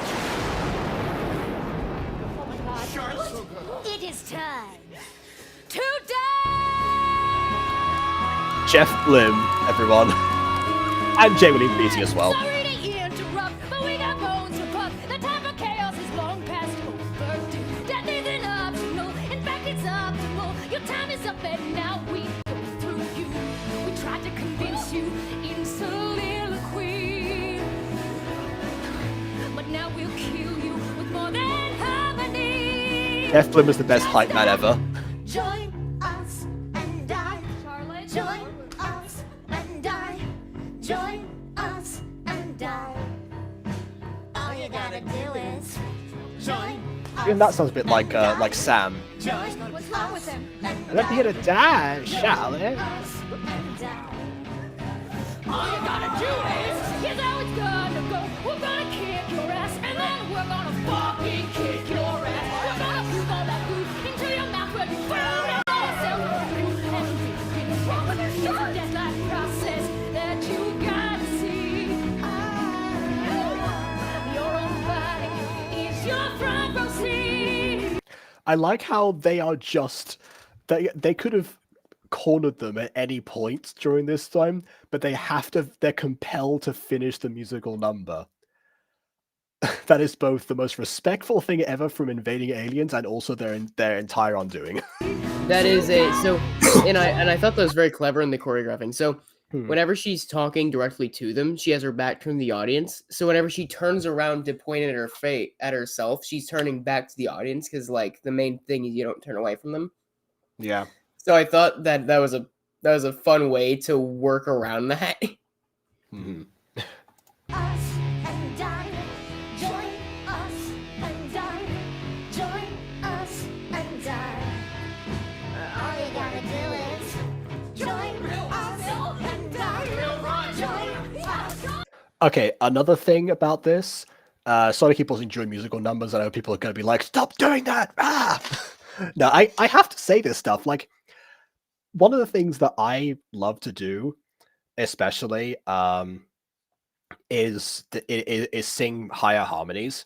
When I realized that I had access to like falsetto again for the first time in like what felt I think was 2 years since I hit puberty, I just suddenly realized like, oh wow, I can still pull this off. I'm going to use this all the time. And so I sang in the soprano section of choirs. Whenever I was in musicals, I would try and do the highest harmony I possibly could get away with doing, and did for the most part. So I like the fact that Jeff over here is actually singing the higher harmony than his female co-star at the moment. That is so. I'm glad that someone else does that, and it's not just me, and I'm not fully insane. Then again, I'm comparing myself to Jeff Blim on levels of sanity here, so not sure that's saying much. Yeah, you're not insane, just a bit of a show off.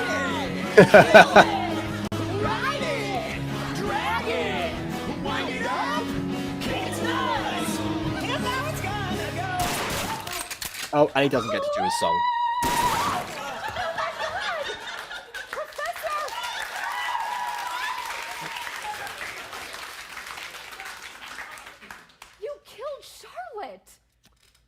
Wrong. You shot her. I shot a charlatan. Ooh, get off. The Charlotte you knew and loved was gone the minute a note came out of her mouth. After examining that blue shit, it Oh, that's me weird. to decipher that Oh, is Sam he was no infected longer already? human, but part of the alien brew. Because you could hear a hint of song there. He sung that a little bit. Okay, I mean, technically everything that we say is a note, but yeah. No, I'm not the only one who heard that, right? He definitely said that in a more lyrical fashion. All right, well, chat, see what you think. Which means any one of you could be one of them. Whoa. So we're gonna have a little test to see who's There you go. still Now human he. and who's a Now he asks. I want you all to sing 16 bars right now. No, Professor. We're not aliens. Sing the beginning of Moana. What? I said sing, goddammit. Moana. Make way. Consider the coconut. Consider I haven't seen the one, so I don't know how accurate this is. I didn't like that movie. Those are all different songs, by the way. I'll tell you what probably happened. That was probably improv, and they did not know what to. They didn't remember what the starting was. I would have thought that like they were all Moana songs except for Circle of Life, but who knows? No, they were all Moana songs, but not the opening. Right. Not a single one of you were on pitch, which means you're still human. These. I did thought it was actually a really good singer, and then just shot them anyway. Very true, Bond. Exactly that. Things. Their tactic is to hide amongst us, and as their numbers grow, they become more bold. And as we, I suppose this was made 2 years before. Sorry, Among wait, they Us become blew more up. They become more bold. B-O-L-D, not B-A-L-T. And as they become stronger, they become more bold. Great Scott! Musical alopecia!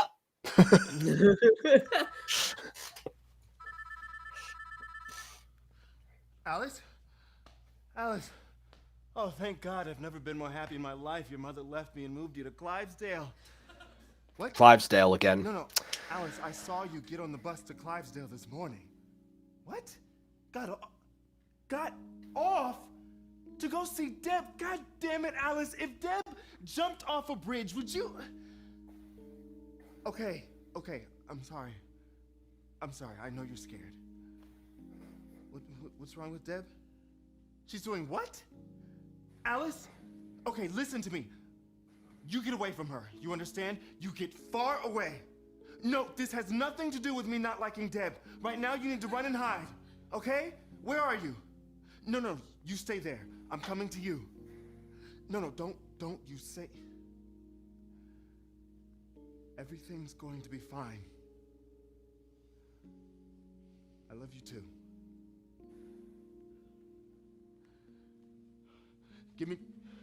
Give me some bread and some water. I knew we were gonna need a designated driver. What's happening, Bill? It's Alice. She's stuck in Hatchetfield. Dang it, I need to take the car. She's in Hatchetfield High. She's locked herself in the choir room. And you're gonna save her? G.I. Bill?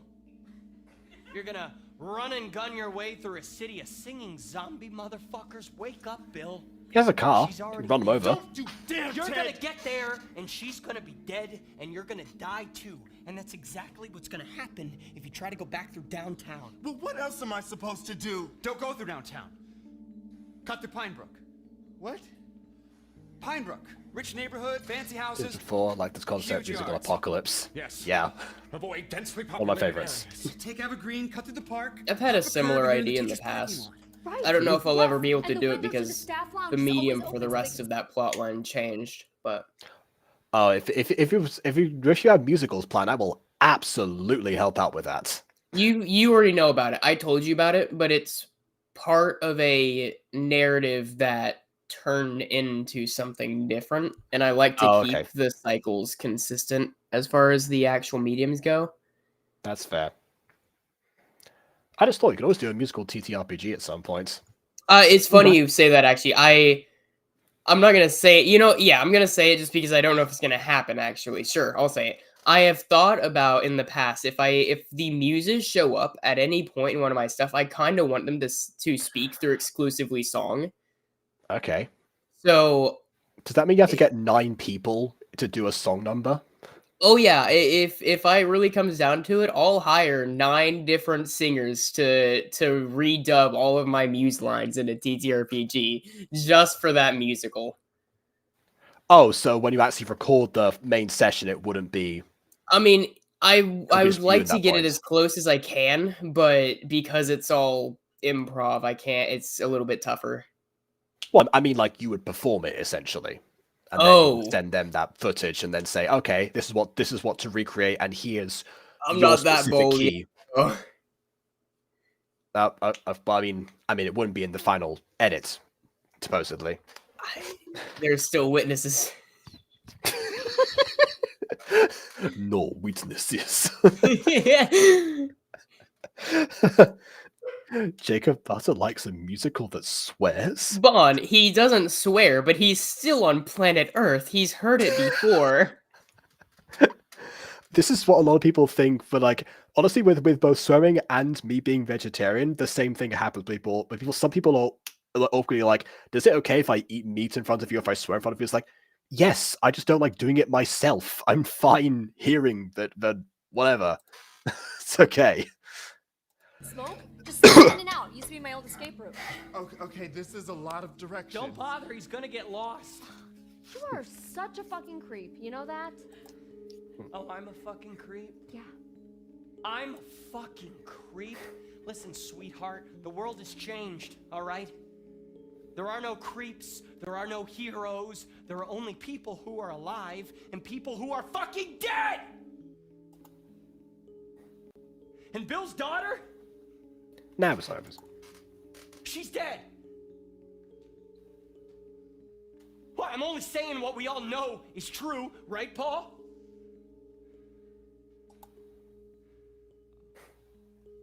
I know that the chances are slim to nil. And I know that Bill doesn't know the shortcut. Bill, if you go, you're not gonna make it. Which is why I'm gonna go with you to get your daughter back. You do that for me, Paul? Hey, it's not like you're asking me to go see Mamma Mia. Well, hey, let's go. If we Some priorities. Exactly, yeah. And also, this is the first time that Paul is, actively stepping up. It's not because of one of his wants, it's because someone else is. So he's still fine, but yeah. No, Emma, you stay here. Mamma Mia has been mentioned so many times at this point, I would not be surprised if the climax happens in a theater that's playing Mamma Mia or is about to. I will say, in the Hatchetfield trilogy that there is now, there's always a musical number that sort of doesn't have too much to do with the rest of the story. That is essentially something else that they have. They've tied together, so it's like it's a number within the story, so it makes sense, but it also isn't like directly linked to the characters specifically. Except for I guess Nerdy Prue's one sort of counts. Sort of both ways, but anyway, we'll get there when we eventually get to that musical. I'll need an extra pair of hands in the lab. Paul, Bill, Godspeed. Hey, Paul. Listen. If those things get you, they're gonna make you sing and dance and all that shit you hate. So don't you let them. Emma? There comes a time in every man's life when he has to draw a line in the sand. And I will never be in a fucking musical. I think they cut out the music for that part.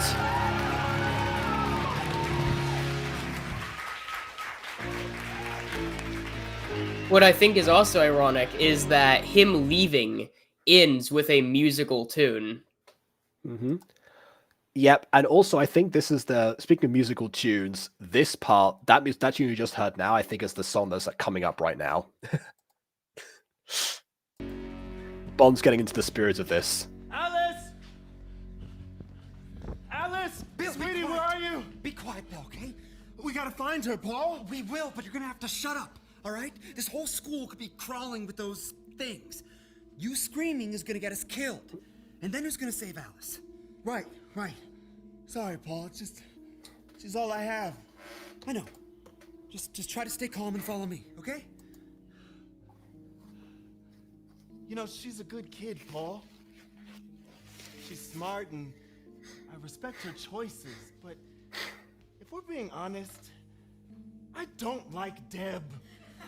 She's always on her phone, and I don't know, I just think Alice can do better. We've not seen her on the phone once. This morning, the knucklehead that I am, I said, why don't you try dating someone at your own high school, in Clivesdale? And she said, you just don't like Deb. And what was I supposed to do, lie? So I said, why don't you try dating someone like Grace Chastity? And she goes, no, Grace Chastity is a nerdy prude. And I said, one, I said date someone like her. Two, that is not a very nice thing to say. And yeah, suddenly I'm defending Grace Chastity of all people. Doesn't this company have a musical titled that? They don't. Oh, you mean Nerdy Prudes? Yeah. Wait, hold on. Do you know about StarKid? You've spoken about them in the past, yes. Well, okay, yeah, but I thought I meant like, did you like look into them since then? Because I've I have. Sometimes their name shows up in my recommendations, yes, but I've never actually listened to anything. Okay, so yes, they do have a musical called Nerdy Prudes Must Die. It's number 3 in this trilogy, and Grace Chastity is a main character, which is why I can say now that Grace Chastity, A, does not go to Clivesdale, and B, is straight, so would not have happened anyway. Would have happened to someone like Grace Chastity. She says, you just want Grace Chastity to be your daughter. And I say, well, at least she's nice to me at church. And That part I believe. That fight is why she got off the bus to go see Deb. Oh, God, Paul. I'm the reason they trapped her. It's my fault. No. It's fine, Bon. You're okay. It is not in a musical. This is not your fault. Yes, it is. Alice? It's all your fault. That's the last thought I had before they broke down the door. I'm not your girl anymore. I'm not that tween that you drove here for. I'm not your girl anymore. I overtook her body with an infectious spore. Infectious spore, spreading method number 3. So it's gone airborne now. You left me out of your sight for 1 second, and look what happens. Nightmare time. It's worse than. Oh yeah, also Nightmare Time is also a thing they did. It's a series of things they did during COVID actually. That I think was in between numbers 2 and 3. Is it canon? Oh, very much so. You could imagine. Are we going to get into that at some point during this binge? I've actually only watched one Nightmare Time ever, so yeah, I'd be fine with that. Why not? Alien invading minds. No more family. Yes, Last of Us meets Buffy musical special. Daughters under the weather. And if you actually paid attention to me, you see I'm not your seed. Alice, what is going on? I'm not your angsty teen. Alice, I'm here to take you home. No matter what you believe, the apple's fallen far from the tree. It's not my fault anymore. Why are Bill and Paul still here? It's just one of them. Go. Leave. It's not my fault anymore. No more being worried and waiting by the door. Did you know that I wanted to live with you? Whoa, and when you needed to fight, Yep, see? Now there's more people. And Deb's there. did you know Mom let Deb sleep over? What? And you're right about Deb. She's a hardcore stoner. I know it. And if you want her, let your She's still in the smoke club. Well, Daddy wasn't here to say not your seed. Alice, whatever I said was Yes, wrong. you have a point, Bon. Anna from Komai is faster. I'm back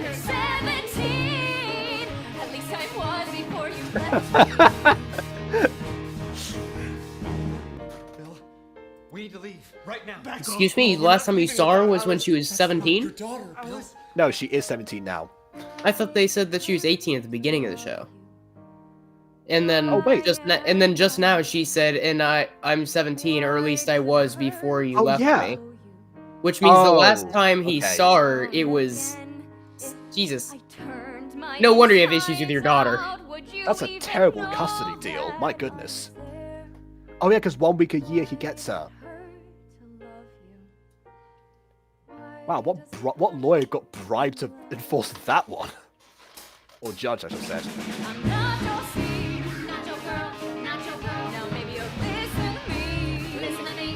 He's been doing nothing but listen to you.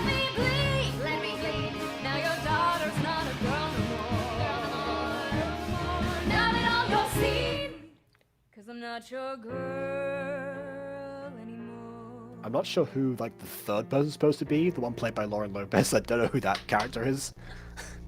Either this is a polyamory or it's a backup. I can't live in a world without my daughter. Bill? Maybe Whatever both. you're thinking, stop it. I can't live knowing I'm the reason they got to her. No, Bill. No. No. Let me do it, Paul! No! Wow. Let me die! No, man! No! The audience knew immediately. Look at me. You're my best friend. I'm not gonna let you die. Okay, yes, very sad, but can we acknowledge that she is a crack shot? She didn't like hit Paul at all. Bill! Oh God, Bill! We just keep running into each other, don't we, Paul? We have traveled across seas of stars, counting. Wait, what are we saying? We all have to say the same thing. Let's get on the same page. I'm here. Oh, that's why I did that. Bending countless civilizations to our will, yet you, Paul, have defied us thrice. Holy shit! This puny human weapon is too quick a death for you, Paul. We shall rend you limb from limb. You will choke. You will die. Seriously, we all need to say the same thing. You guys are embarrassing me. Come on. You shall choke on your agony as you beg for apotheosis. Get down on the ground, we're the army! Bam, bam, get out of here! Bam, bam, bam, bam, bam! Yeah, no more sound effects, I guess. Clear on the left, here we go! Whoop, clear on the right! Grenade! Woo! Yeah! Wait, I'm not one of them. I'm human. Yeah, prove it, asshole, we're the army.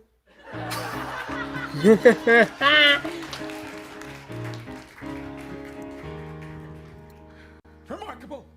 Simply remarkable. Tell me, Emma, how do you explain an entire race of beings spontaneously bursting into song and dance? How do they all know? Actually, it's funny. I wouldn't be surprised if in the climax they actually do wound him, and then if he like feeds into the musical, then he suddenly actually like gets plot armor, so they can no longer like hit him or anything. I mean, they wouldn't want to anymore. I don't know. They're all getting orders from the mothership. You're not far off. What we're dealing with here is a collective consciousness. On one level, they are. Bond's got a favorite line now. On another, they You're allowed to swear here. This is the Butter Bunch. larger organism. Yeah, that's true. Different rules here. And the brain came down in the meteor? Or it is the meteor.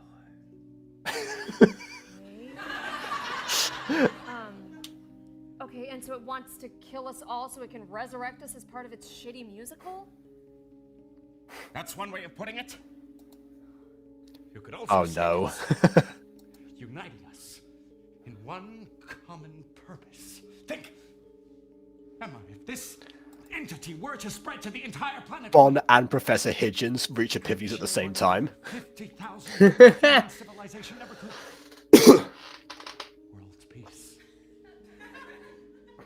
Okay, but how do we stop it? Yes, of course. Stop it. He's been planning this for 30 years, only now does he realize, oh, after I analyzed the thing that I theorized existed, and it worked exactly the way I thought it did, now I think, yeah, let's bring him on in. Okay. All right. So this all started with the meteor. It is the brain. So if we take it out, will all these things just die? That's a sound theory, Emma. Which is why it must never leave this room. What? No. Don't fight it. It's the fakest passing out thing I've ever seen. No.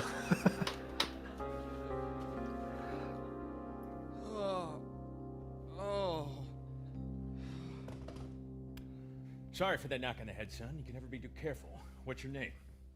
Paul Matthews. Good evening, Paul. My name's General John McNamara of the United States Military Special Unit PEIP. We call it PEEP. Peep? I've never heard of you guys. And you never will. Not a peep. Boo. That's a joke, son. We have the unenviable task of cleaning up messes of a certain nature. Situations not unlike what we have here in Hatchetfield. Are you saying stuff like this has happened before? Said nothing of the sort. That information's classified. However, our agents led us to believe the entire population had become infected with this alien contagion. So, quite frankly, Yeah, we're how all a did they little work shocked that to one find out? a survivor like yourself. But I got some bad news for you, Paul. My unit was sent to make a clean sweep. Is he smoking a We ma- want I don't you know. Down. No loose ends, no survivors. Whoa, so you're just gonna kill me? Those are my orders, yes. 2 in the head, 1 in the heart. But there's one thing you better hurry up and do. 3 bullets per person on this island? There's a whole town? Country I do. But the experiences I've accrued throughout my tenure with this organization have given me a deeper understanding of the cosmos and our place in it. I follow a higher law than any institution could decree, and that is the universal truth of love and the strength of the human heart. Would you like to do some light reading on the subject? No, thank you. Maybe when we leave? No, thank you. So I'm gonna bend the rules a little bit for you, Paul. I have an evac chopper touching down in Oakley Park at 2300 hours. That's 11 o'clock in the PM synchronizer. Why does he have an evac chopper if he didn't think there were any survivors? Timepiece with. I've just realized that now. That doesn't make any sense. Oh. Okay. Is that an iPhone? Yeah, it's 6S. I've had. Wear a watch! Time is a precious thread in the fabric of the universe. It deserves its own tool of measurement. A measurement. Survived till 2300 Measurement! Seat on that chopper with your name on it. Cool. Oh, wait. General McNamara. I can't leave without Emma. Who's Emma, Paul? A friend of mine. Friends don't move my heart, son. Is there a chance at something more? I think so. I'd like there to be. I want there to be. No! Paul! No! I'm authorizing you to use my firearm. In the moment you Rescue don't Emma realize and what you get just your said ass there, to that but chopper in 2 hours' time. Thank you, sir. Don't thank me until we're both in Clivesdale sharing a cup of why am I invested in this now? More like, why did it take you so long? Jeez. coffee. Do you like coffee, son? Yes, sir. Do you like musicals? No, sir. Now that's a goddamn red-blooded American. That's how you know it's not Sam.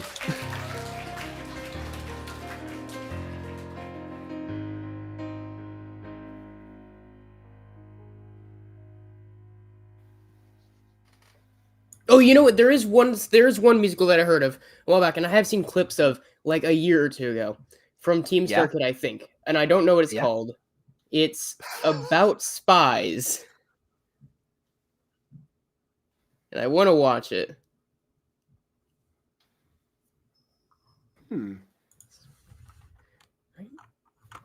Maybe that's one of the ones that I didn't watch.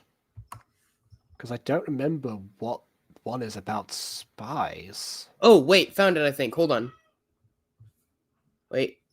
Oh. Spies Are Forever, maybe? Is that right? Because That I doesn't looked ring a up bell. Starkid. Yeah, Spies Are Forever. So yeah. So there is okay. I missed the Starkid musical. Well, I missed a couple of them actually, but yeah, that's one I didn't know existed. Yeah, I'd seen clips of it here and there ages ago, but now that we're actually watching this, and I'm like, hey, you know, I want to do that one at some point. Should we just do all the Starkid musicals? We could. Okay, I would just go back to show the Hatchetfield trilogy because of the whole, like, you know, expanded universe thing. But yeah, why not? So let's just go through the entire roster. I am perfectly okay with doing that. Oh, I didn't even notice this. Hey, is another installment of What If Goku Married Suno happening? Oh, is that from our Twitter page? No, it's from our comment section. While I was looking for Spies Are Forever, I noticed our notifications and someone had a question. I think I actually I didn't have another Goku Married Suno script ready when I was in Galicia, but I made a point to record a video there, so I had What If Piccolo Had a Son. But yeah, I'll get back to writing that one. That's the same one people requested on Twitter. Again, Hopeless Romantics on the Butter Bunch. Yeah, that's as far as the fan base goes. Yeah, I will. I think that is the next one on the list anyway, in the order I was going in. Yeah. So yeah, sure. Next What If. Okay, and then the other one is the Zenkai boost is what Toriyama wrote it as to suit the plot. Personally, I like the active threat theory, which justifies the huge jumps the Saiyans made on Namek. I think I remember reading that all comment, means actually. something. Yeah, I remember reading that comment. I don't remember if I responded to it or if I was planning to address it in a video at some point. But that's when I referenced the fact that I calculate like whatever boost happens in the moment as like how banged up they are in that particular point in the series, and I base it on, okay, here's what the original two numbers were, here's the mathematical difference between the two of them, I'll multiply the first number by the other one to get the new value, and it just keeps exponentially growing that way. That's how I did things. But yeah, it is essentially how Toriyama wrote it, because obviously it's for dramatic convenience in the moment anyway. But in a what if scenario, I go by how how the one change affects what was already there. So what Toriyama already laid out essentially, until I have to fill in certain gaps. But that's done as and when is required. What the fuck? So, you're finally awake. Professor Higgins, what are you doing? Exactly.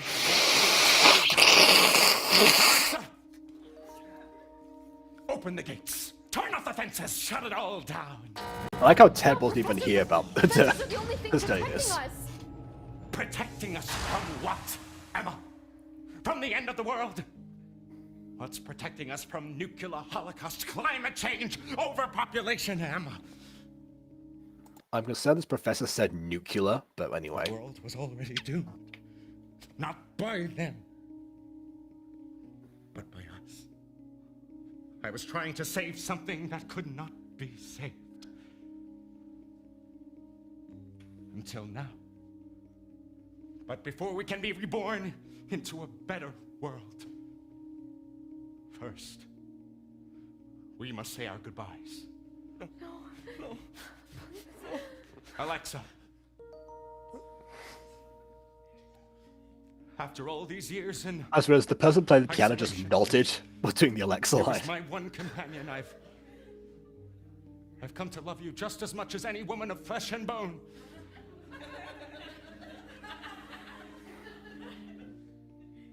Which is why it pains me to have to do this. There's some Robin Williams in there, I guess. Alexa, initiate self-destruct. I don't think it can do that, Professor. Apparently, Alexa does have a self-destruct thing, but it's like a joke setting. I forgot what the joke actually was, so I won't try and tell it. But yeah, you're going to be what you're going to be dust. A better world of dust and debris. I don't know.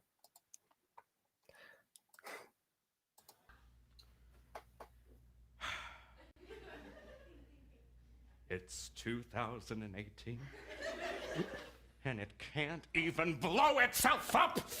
fucking piece of shit! Please, Professor, just let us go, okay? I'm afraid I can't do that, Ted. Don't you two see?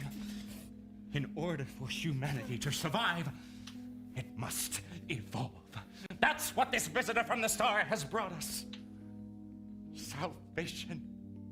We must join them. This is our second chance. My second chance. Yeah, for an old man, he's got some strength, you're right. Think about what you're doing. Did you know that long before I was a biologist, I had a much truer and deeper passion?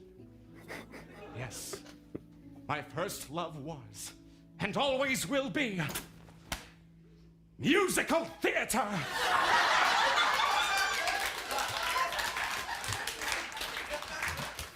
Oh, God, no. And the best part is, this doesn't come out of nowhere. The first lines we hear from Professor Higgins when the meteor hits are, "I've been waiting in the wings, the stage is set, it's showtime." He essentially did what the Phantom Virus did in Scooby-Doo and the Cyber Chase and made a bunch of baseball puns his entire personality. This guy's fucking nuts! After examining that creature you once called Charlotte, I made a fascinating discovery. These aliens, they possess a highly specialized gland that allows them to communicate through rhythmic frequencies. They're drawn to music, like a moth to the flame. No, don't fucking do it! Don't you fucking do it!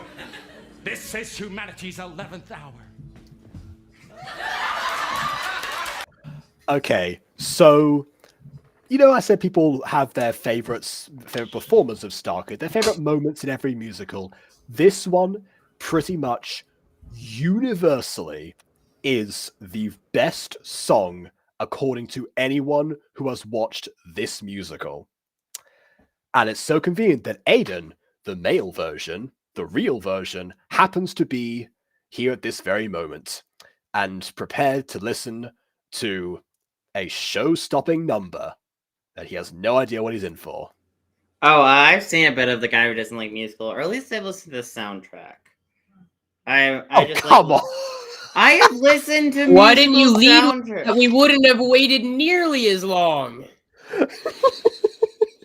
I've Well, listened to. I like listening to okay. musical soundtracks. That's what I do in my Okay, spare time. Sometimes I love musicals.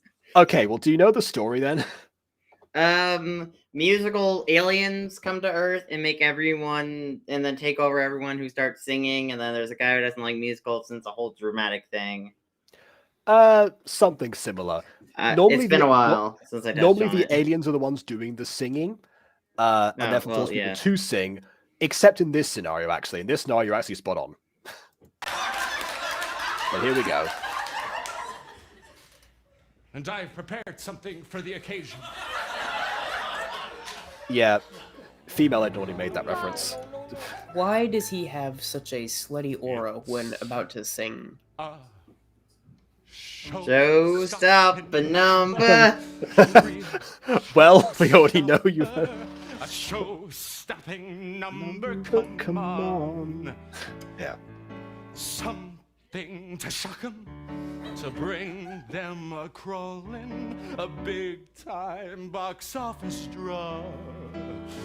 With the press and the glamour, we'll kill the review spotlight on Mr. Ingenue. So fill up your tumbler, got a show-stopping number. Didn't Tumblr die? Please, Professor, if they Not when hear this us, was Tumblr's made. back. us. Yeah, Tumblr came back around the same time Elon Musk did, because people don't like him enough to bring back a dead software. Okay. Man, Elon Musk has power to unite people against him. It's amazing. Does that mean we need to make a Tumblr? I thought about it, but no, probably not. I will say I am in the process of making a Blue Sky. Someone gave me an invite to the network earlier today. I signed up months ago and I was waiting for an invite normally, but someone had an invite code. They DM'd us earlier today, so I've been in the process of making that for us. Okay. All right then. It'll unify humanity in a thundering chorus. No exit from this Broadway venue. So crash those shiny cymbals. Got a show stopping hymnal for you. This song's pretty good, huh? It certainly is. So good people could play with singing over it. Also a composer, in fact. And probably talk about Tumblr too. While I've been preparing for the apocalypse, I've also been writing my own musical. Oh my god, this isn't the time, dude! There's an apocalypse! This is the perfect time as far as he's concerned. He wants to draw them in because they're drawn to music. Why not pitch your own song? If I had his motivation, I'd have been singing Siren Story songs this whole time. I guess. I mean, wait, does that mean the aliens are also attracted to you if you're like humming, like if they're like going that you'll draw on the aliens just with a minor hum? I assume it works kind of like A Quiet Place, where the louder the sound, the more they'll be drawn to you, but yes, any sound would count. But what is music and what isn't music? For example, what if someone raps without a background track? Does that count as music, therefore? But you don't have a background track you're rapping to. You're just rapping in general. Or what if you just rhyme too much? Does that also count as singing, technically? Therefore, Specifically, Professor Hitchens specifically says rhythmic frequencies. So I guess that there has to be some sort of pattern in what ends up being performed, whether or not it's the backing track, if it's the vocals, or both. Yeah. There must be something there to present for them specifically. As far as the larger debate of music, that's a whole other matter. But as far as the aliens are concerned, that's what they do. Give you the pitch. So if someone's on the piano, would that also attract them? Yes. Rhythmic frequencies. But what if they're really bad at the piano and they're just tapping random keys? Would that not attract them? It's a rhythm, isn't it? But you're not going in a rhythm if you're just randomly tapping keys. Therefore, you're not being... Like, it wouldn't come out of a song. It would just be a bunch of sounds. It'd be like just me Aiden, just hey, randomly talking. you started having voice cracks right now. I would still consider it a rhythm because you're still saying stuff. I don't know. I'm just wondering logistics of how attracting these aliens through song to see what would and wouldn't count and how everything would. While you're doing that, I am dreading the comments just berating us for pausing and debating like everything over everyone's favorite song. Show-stopping number. Okay. Yes, the actual show-stopping number, and here we are stopping the show. Caca. A new musical. It's the story of a group of old college chums. Sure, they found success in the business world, but still, it's supposed to. They long for the simpler times in that beat-up old house at the edge of college campus. But those glory days, they're gone for good. What? Are they? This here. Come on. This is the title number. Business calls, I'm up to my ass in shit. Why? He went from like a deeper voice to a very high-pitched voice. Jeez. You said you've heard this song before. It's been a while, okay? It's been like a year or two. I've been busy. Okay, this guy cannot possibly be straight. Okay, I'm just saying. I'm kind of getting that vibe. I didn't want to be mean. He was way too confident in the way he was spinning on that piano. And that was all fine and dandy, but then he starts but then he also has that like very confident strut, and then he shows up here and starts doing a falsetto. And he's a theater kid to round it all off. Yeah. That's not a falsetto, but everything else you said was accurate. Higher pitch. Okay. That he just pulled out of nowhere. Okay, let the record show. I didn't initially point that out, even though I was thinking it. But because it's completely irrelevant. Yeah. It's like I'm just saying, he's setting off some alarms in my head. Man, I could really go for some fruit if you know what I mean. But on cheap.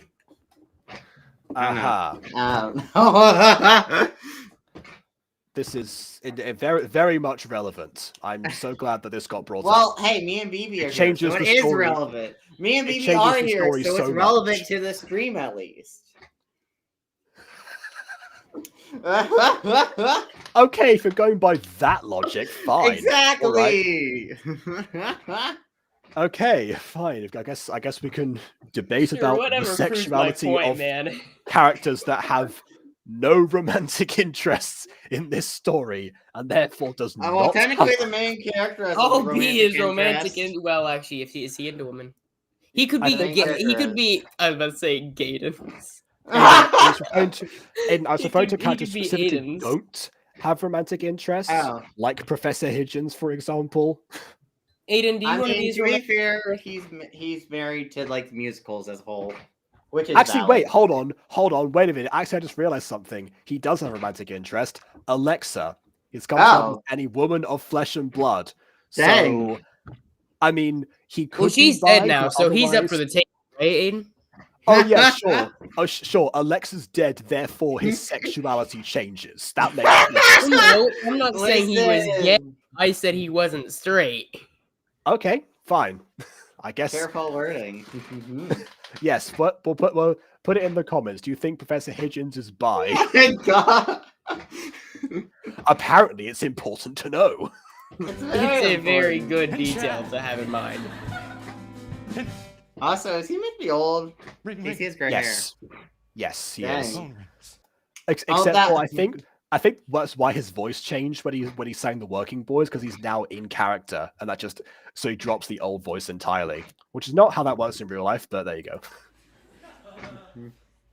I answer it.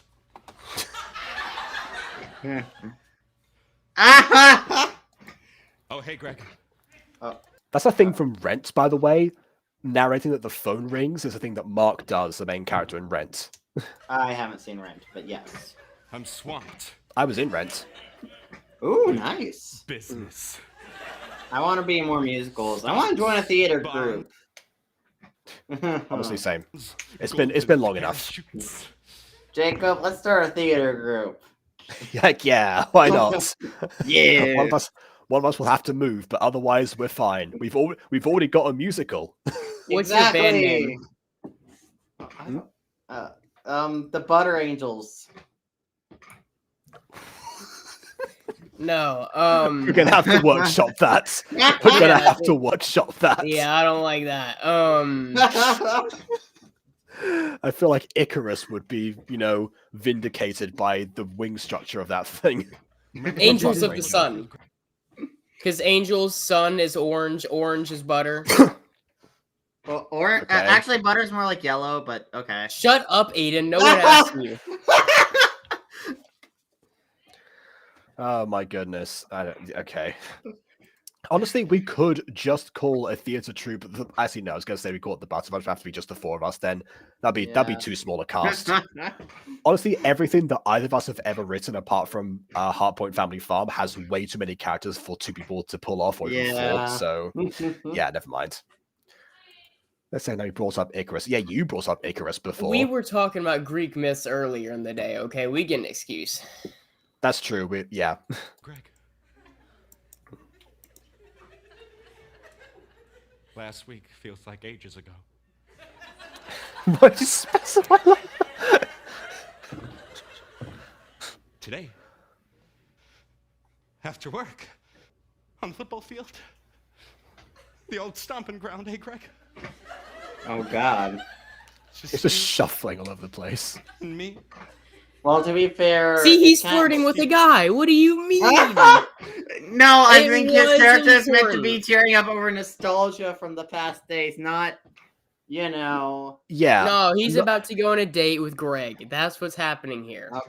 Well, no, he's about to list off all the people. He's going to love Steve and Stu and Chad. Whose name's Stu? Well, see, there you go. No, but that doesn't answer the question. Whose name's Stu?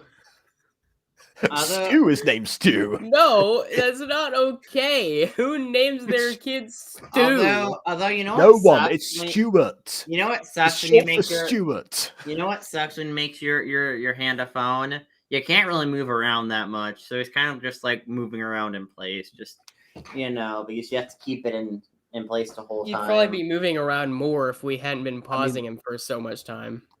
Well, I mean, yeah, also, this is not the part that he's going to move for. Don't worry, he makes up for that. It's fine. A showstopper number. Oh my God. You just missed it. Ted said, and Chad. He's already invested. Oh my god. It's a yes from Ted. I'm the girl in this 5 situation, like, oh, what is happening? I'll see you then. Just like, oh my god, seriously, why? This is dumb. You'll sing along. Yeah, but I would also be done if I was actually tied up. I'd be done with it. I'd be like, really? Or that, or resort to flirting. I would probably try flirting. Most of the manipulation is fun. That's very hard to do, by the way. A show-stopping number, a real showstopper. See, he's got that And strut. we are to rule them all. They'll throw us their money at full price admission. The world will come crumbling down. Hamilton, move over. Your new competition's in town. Hey, Henry. Greg. They've adapted. No, Professor, that's not Greg! Oh my god. Boys, you ready to toss around that pigskin? What? You haven't aged a day. I'll explain later. Are you sure they're not gonna make out right now? It must be. What? No. Come on, Henry. I'll explain what pigskin is later. I want to pause too much. The comments will be bad enough. Right. Working boys, what is this business? 5 o'clock and How does aliens know the musical? Dang. Because hive minds. I can't wait to get home to my boys. Oh, please, God. Please, God, if you save me right now, I promise I'm gonna be a better person, please. It's okay, guys, I'm here. Oh! Shh, we gotta get out of here while they're distracted. Oh my god, should I take this chair? Yes. I'll get the piano. What? What did they? Oh my god. Yes, make me one of you. Wait, no. Stop Ah. me. I forgot about this. Ew. Ew, that's gross. Do they have the sounds in the album? Come on, guys. There's a helicopter coming to I pick. forgot about this. Oh god. Do they have the sounds in the album? I Like don't know. It's been too long. It's been too long.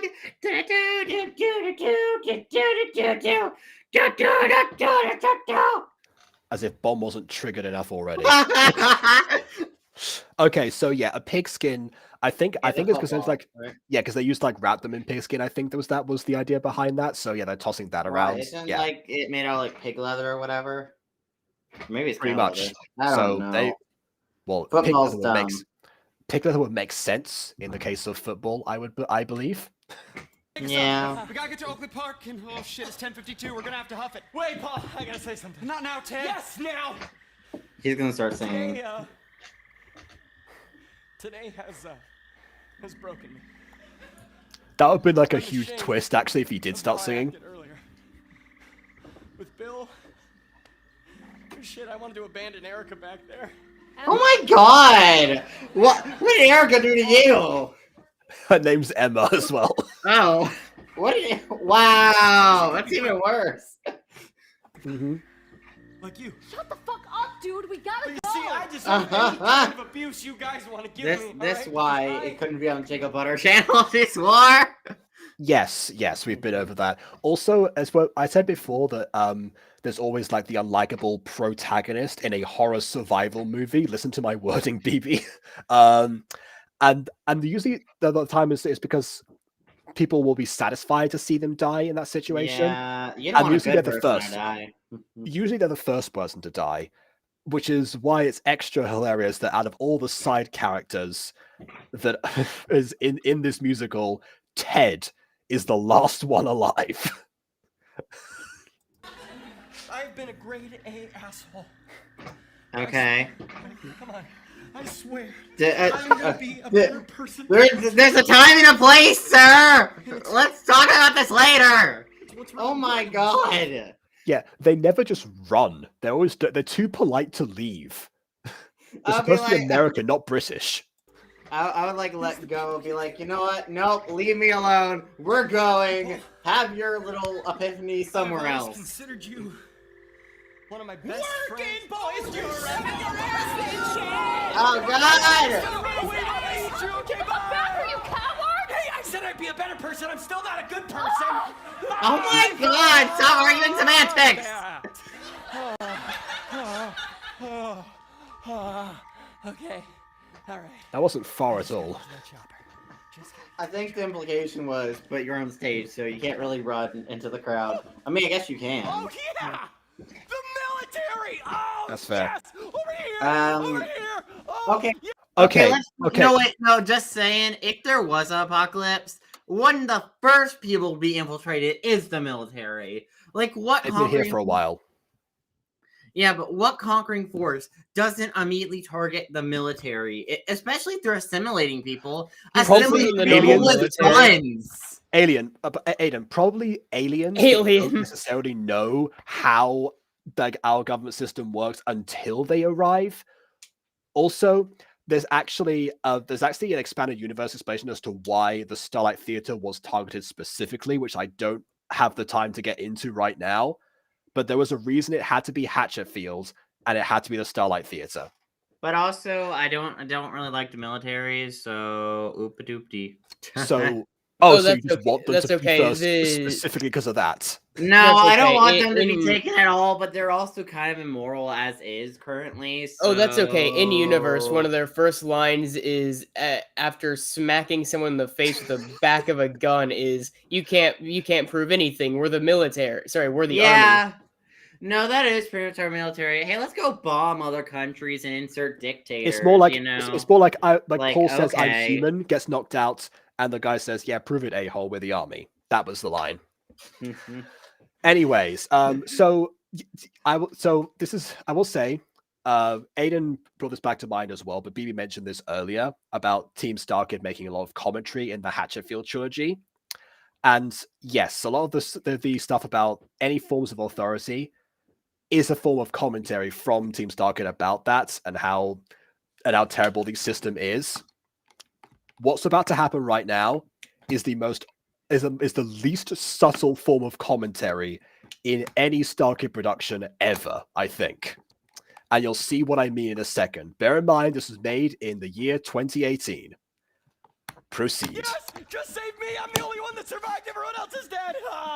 I tell ya. Oh man, you guys are a sight for sore eyes. You know, I always support the troops. That's number one. Number two, I bleed. This Junkus is coming back now. White, and Oh.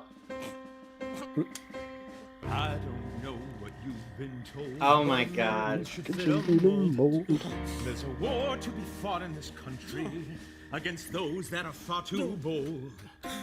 Two-party system. Infection method 4. Right, there's only room for Ooh, right and wrong. we're criticizing two-party system. My soapbox. No, listen. Screw America. Yes. America's great again. Oh God! Oh, of course aliens would follow him. he was a good man. You can't run. They didn't pick this song, they made it. This is all original songs. You're staring down a gun. Oh my god. We have to get out of here. Helicopter's coming to meet us here. Cause you're easily disposed. What are we supposed to do? Just go through that? I mean, maybe just steal our guns and gun them down. Yeah. It's a charted course as the winds of our own evolution. Singularity had through a predestined. I got a question though. When they take over people, do they gain all their memories and knowledge? You know, I know this might Pretty much, surprise. I know this might surprise you guys, but this is so far kind of one of my favorites. Oh God. Oh, yeah. See, like I said, get a gun and shoot them. Wait, what happens when one feels pain? Do they all feel pain? Like, if you shoot someone, do they all feel that shot and it, like, stuns the hive From what we've mind? seen so far, no. Oh. So their bodies are just meat puppets.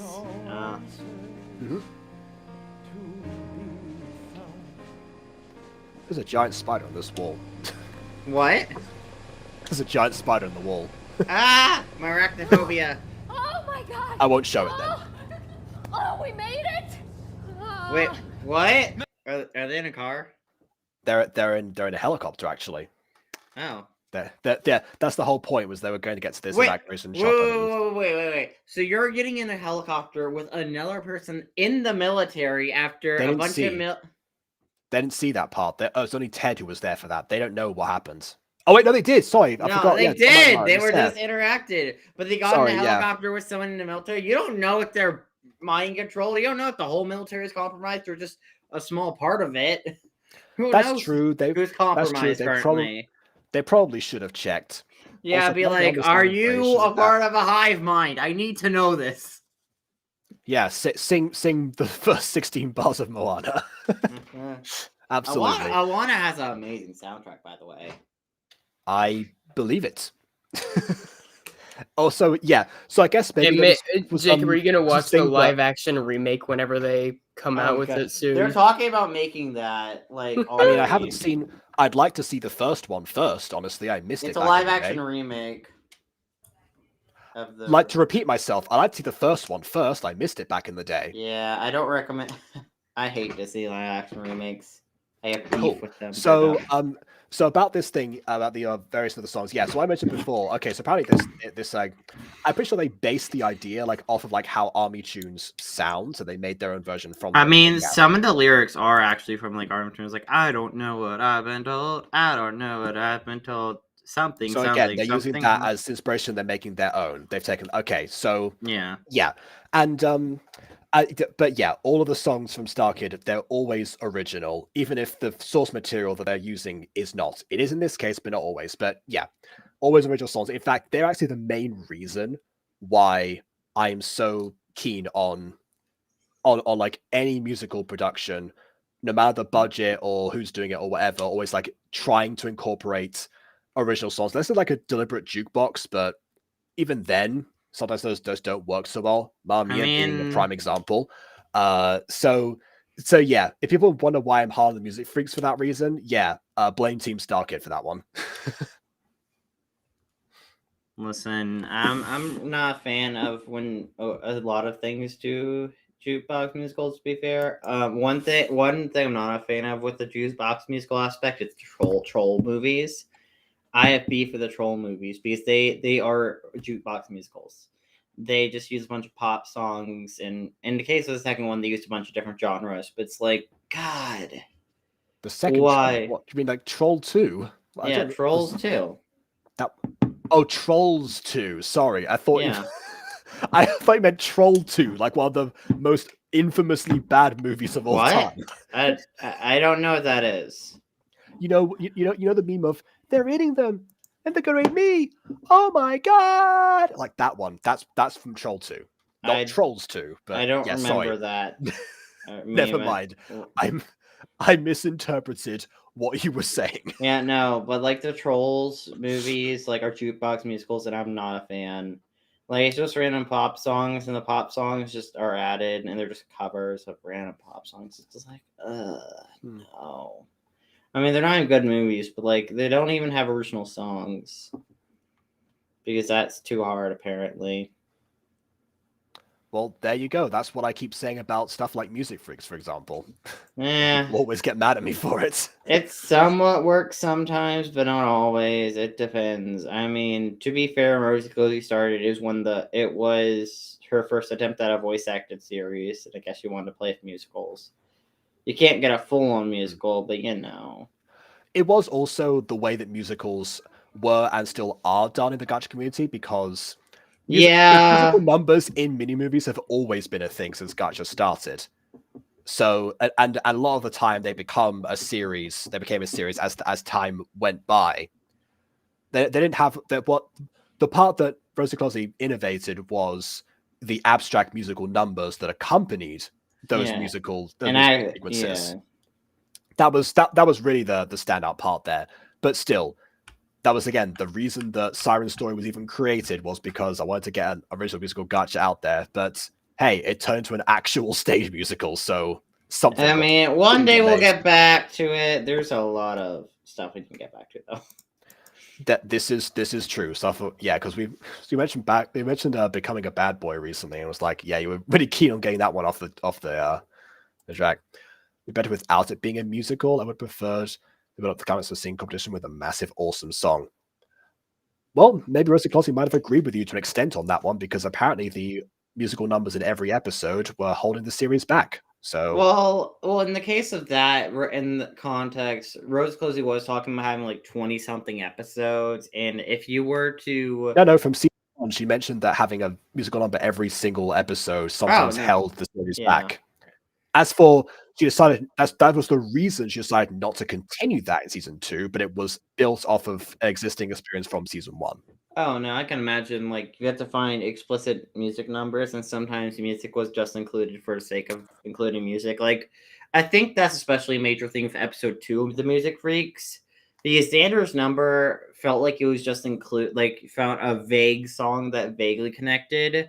Just say, hey, look, we had a single musical number in this episode. Like, I think with episode 3, Redemption works better for Millie. I think that song works better for Millie in the context of the episode. But a lot of the musical numbers are relatively not relevant to the plot, or don't really tell us anything new, or really develop anything beyond restating something that we just found out. I mean, some are really good, but it's like, yeah, I don't know. He's like, I like one that's in, I think it's episode 6 it's episode 7. With Haley singing in the bathroom, and we get to see flashbacks for her past. Like, I think that works really good for her character, but we'll get to that eventually. Yes, and since we've gotten to spoiler territory for me, I'm gonna continue. Oh, no, I want to get into the mechanisms at some point. Mechanisms? What? Yeah, I want. It's a musical. Group. It's I want to do it at some point on this channel, or even just like solo with you guys. Oh yeah, by the way, Phoebe and I were talking before, Aiden, and we said that we might just go through every single Star Kid musical that's on this channel. Sure, valid. Just gonna be another running franchise like Dragon Ball is here. No one else is coming. They've all been infected. Get us out of here. Oh, yes. I thought I was gonna fucking die in Hatchetfield. The Chopper acting, of course, is one of the standouts. We got out of there, and we're never going back. Cool. Fuck you, Hatchetfield! Can the aliens invade outside of Hatchetfield? Not really, because it's an island, but they're trying to spread to the mainland. But for now, the infection's contained. Hey! Oh, that's concerning. Ma'am, you really saved our asses back there. Ma'am. Thank you. You didn't ask her? Oh god, she's gonna start singing. See, told you! Why did you not check with her? Oh my god. It's also a character that Emma knows, so yeah. I would have tried grabbing her, shoving her out of the airplane. Granted, you probably would have went down either way. Wait. I got a question though. Why did she do the whole pulling a gun thing on them? Because like, I kind of get it, but at the same time, if she was actually smart, what she could have done is been quiet the whole time and got them to the mainland and then started infecting people. Therefore, the infection starts on the mainland. I don't think she knew they were going to kick the gun and force her to shoot the helicopter down, so she probably guessed that she could just get rid of them first and then go to the mainland to do both of those things. If anything, I'm pretty sure the army have other helicopters that they brought with them and they're all infected, so they could technically also return. Oh my god! The mainland's gonna be infected soon, oh no. Precisely. Look out, Clivesdale. What? Emma! That's the neighboring town. Emma!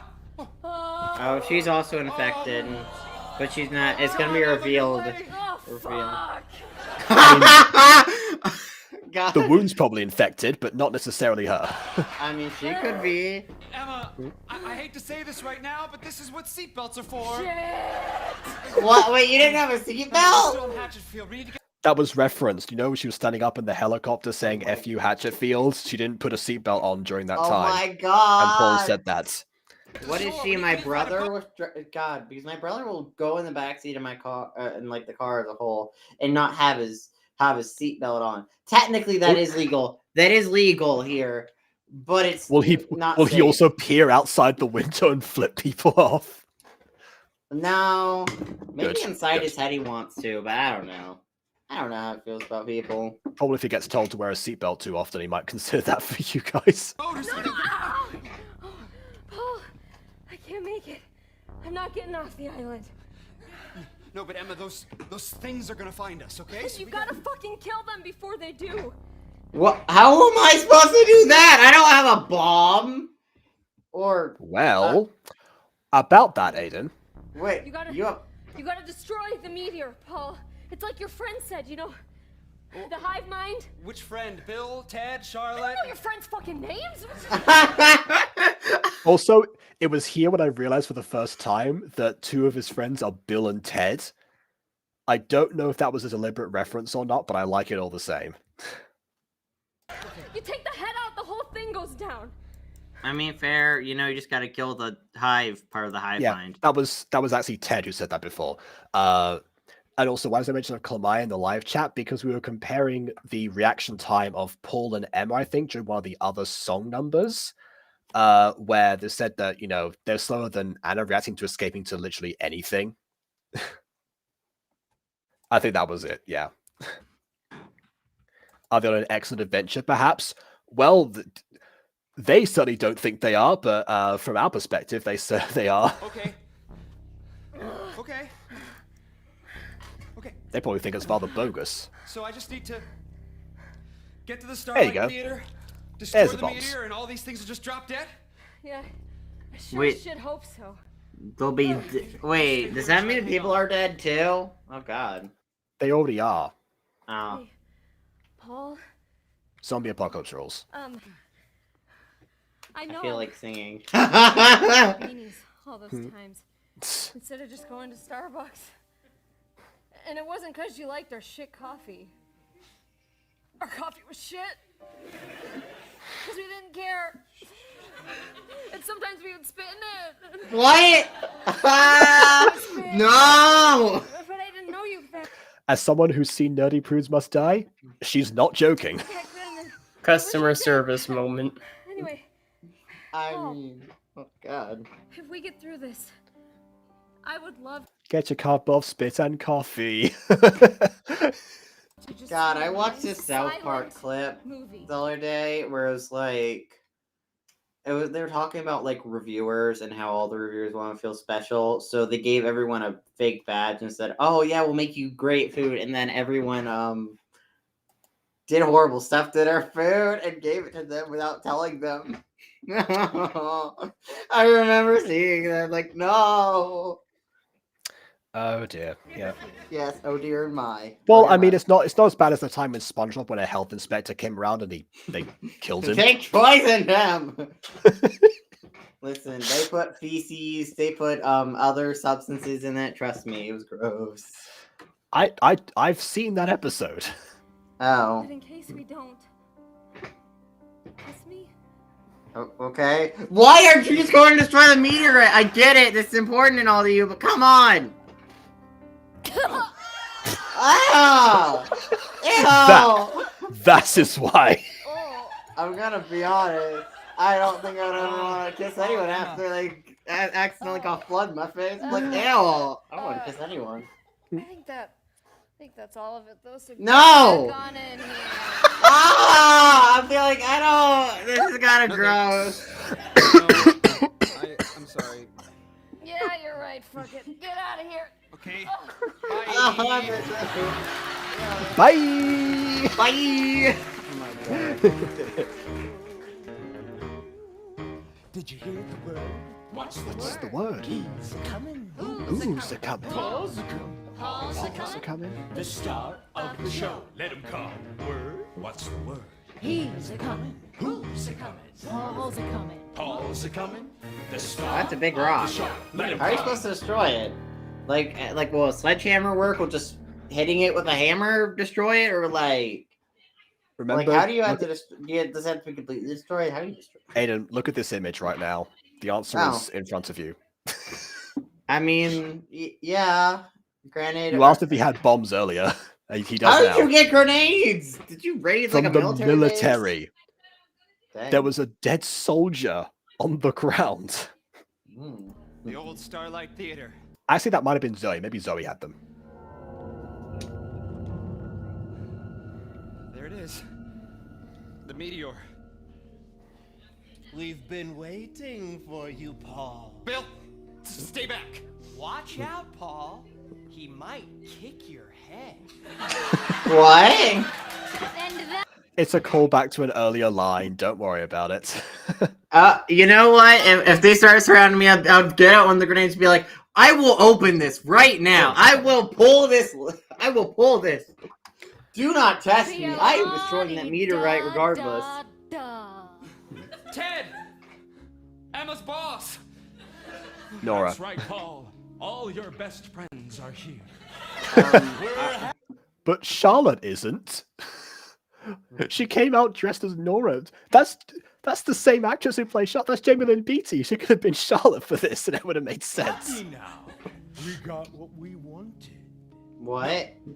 No. Mr. Davidson didn't want to become a mindless alien slave. He wanted to be choked by his wife. Oh. While he jerked off. Oh. Well, I'm gonna put a stop to all this. Yeah, you missed that part before. I have been being a lot more PG than I normally. I was trying to be PG. Maybe I shouldn't have to be PG. We're on the Butter Bunch. That's why Yeah. I'm not streaming on the main channel. That's why I this was- would never get past. Dang. You'll never get past the censors, which are all me. Greenpeace girl, I pull this pin and you're all toast. You wouldn't do that, Paul. I sure as hell will. And what about you? You die too, is that? You're gonna kill me regardless. You're gonna literally possess me. Why you be like, oh, don't pull that? But what about you? It's like, I'm gonna die regardless. So, If I'm thinking from the alien spores perspective, my singular drive is to spread to as many people as possible, especially ones that have evaded me so much. So Paul is the prime target for everything right now, at the very epicenter of where this entire infection has come from. Dang. Jacob doesn't swear though, Bon. Yeah, I don't know what you're talking about here. All I did was pick a Jacob, video that say has the swearing. F-bomb. No. Yes. You want bombs? Watch Paul. And we want to hear about it. In I fact, bet you do. we think there's a song that you hate. That's dumb. What? Remember the penultimate musical track I mentioned Yeah. before? Here it is. So, is your heart so damn? Don't let him touch you. Pull the cord. Just a peek of your soul. Ah. Yeah, again, Just let it out. like Clamai, doesn't run from anything. Voice inside Oh my God! Pull the cord. You can blow them up at What's it least. about? And I know it's a singular voice, I guess he's not got his guts open anymore. Yeah, I thought they rescued her. Oh my God! You should have just pulled the cord immediately. Be like, okay, you're in it.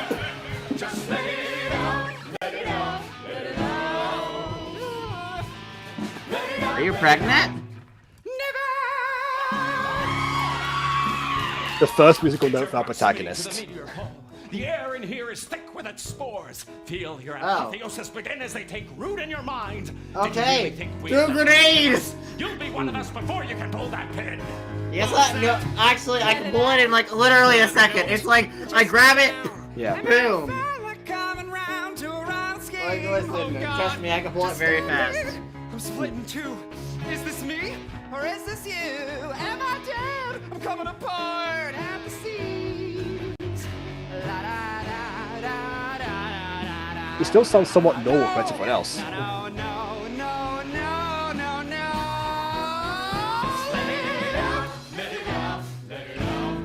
like the lighting effect. Oh. Whoa. Dang.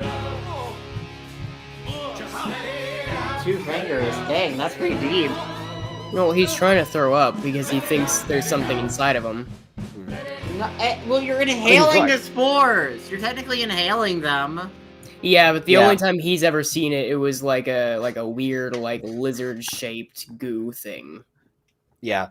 So yeah, to briefly go back to the Mr. Davis thing from earlier, that the guy who wanted to be choked by his wife and that stuff. Yeah, that was developed in like the second song was all about talking about like about wants. You know, the thing that you always mention with characters, you always want to have a goal and motivation. Paul, for the longest time, did not seem to have that at all, and so this entire time he's been the prime target because they want him to want. That was the name of the song. So yeah, essentially it's kind of like the Buffy musical special, where it's all about saying about your innermost desires or the thing that you actually were keeping down, your secrets. And so, yeah, that's why Paul didn't like musicals, because he had nothing to relate to them. Or did he? I've never been happy. Wouldn't that be nice? Is this the secret? I don't think being taken over by a hive mind's the secret. Is my integrity worth anything at all? But happiness can't come before its fall.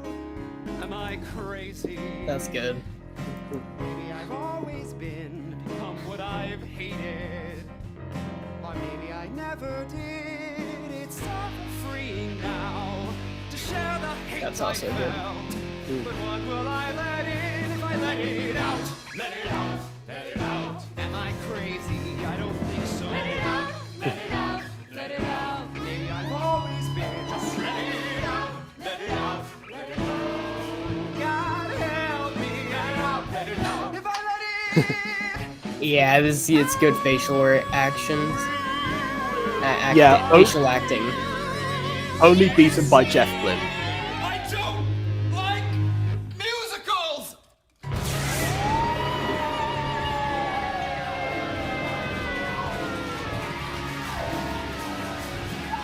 Spores, by the way. Just have to fall. This is the morning Clivesdale news with Rachel and Rod. It's been 2 weeks since tragedy struck our sister city of Hatchetfield. Candlelight vigils line the roll streets credits, as exactly. Clivesdale citizens try to make sense of this unspeakable loss. Every last man, woman, and Oh my goodness, I just realized. Again, every time, always notice new things. The Hatchetfield news reporters are called Dan and Donna, and the Clivesdale ones are Rachel and Rob. Oh. I have seen this at least 4 separate times, and that only just registered now. child in Hatchetfield gone in the blink of an eye. A meteor and a ruptured gas line was all it took to wipe them off the map. But it will take much, much more. Yeah, sure. Ruptured gas line. From our hearts.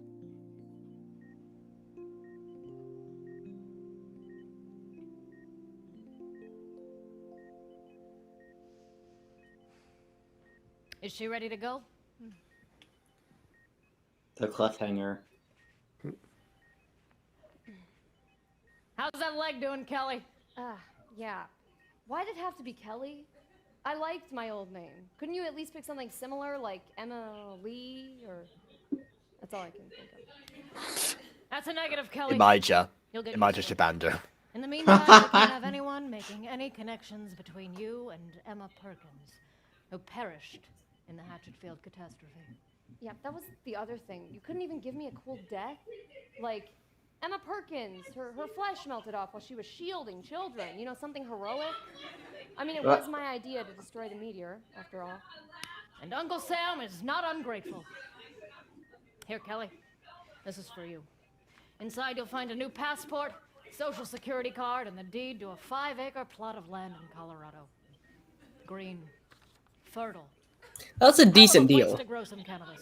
Why Colorado though? Yeah, Can but it be also, anywhere else? but also a free 5 acres to yourself. That's decent. Oh yeah. Also, remember why Colorado is because remember what Emma's goal in life was from the middle when she was talking to Paul. Thanks. Yeah. So the line that the peep agent there just said is perfect place to grow some cannabis. That was the thing that she wanted to do earlier. Oh. Yeah. Is it legal there? Colonel. In 2018, apparently yes is the implication. Either that or a lot easier to get away with.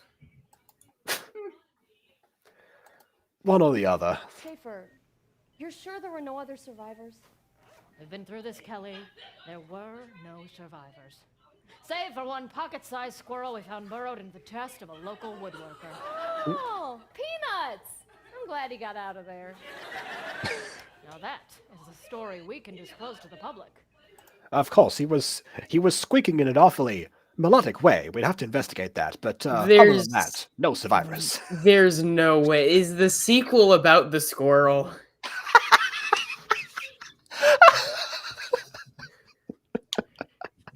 Is the sequel about the squirrel?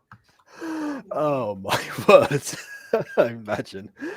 Just have a little squirrel puppet the whole show. Is it not?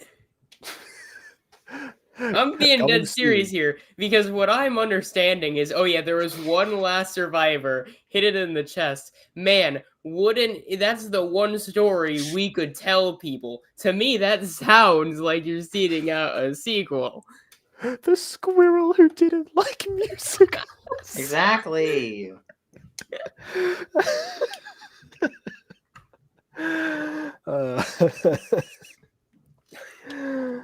Oh my goodness.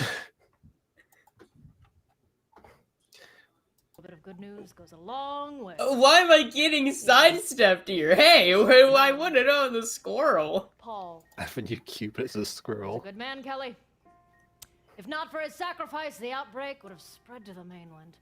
It was contained in Hatchetfield, but if it had gotten loose here in Clivesdale, there'd be no stopping it. Goodbye, Kelly. Good luck with the pot farm. Thanks. Oh! One more thing. You'll be escorted to Colorado by a Mr. Ben Bridges. He's waiting outside. Oh my god, it's I gonna don't be know any Paul. Ben Bridges. Well, according to our records, you two are very good friends. Pete would like to see it become something more. So earlier on, Paul said to John McNamara, who was an agent of Peep, you know, that the military guy from earlier, the one who sang like the whole "We're Great Again" thing, he asked who Emma was, and then we said, "Is there friends that move my soul, Paul? Is there a chance of being something more?" And then Paul was like, "I'd like there to be. I want there to be." First time he ever said he wanted something. So yeah. Also worth pointing out, this is the same organization. So Oh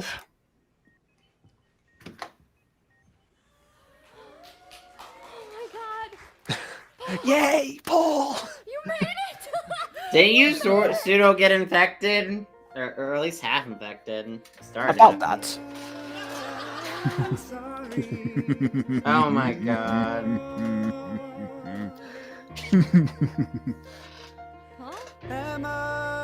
I'm sorry you lost your way. Why does he look like John Mulaney? You're scaring me. What if I told you I made it?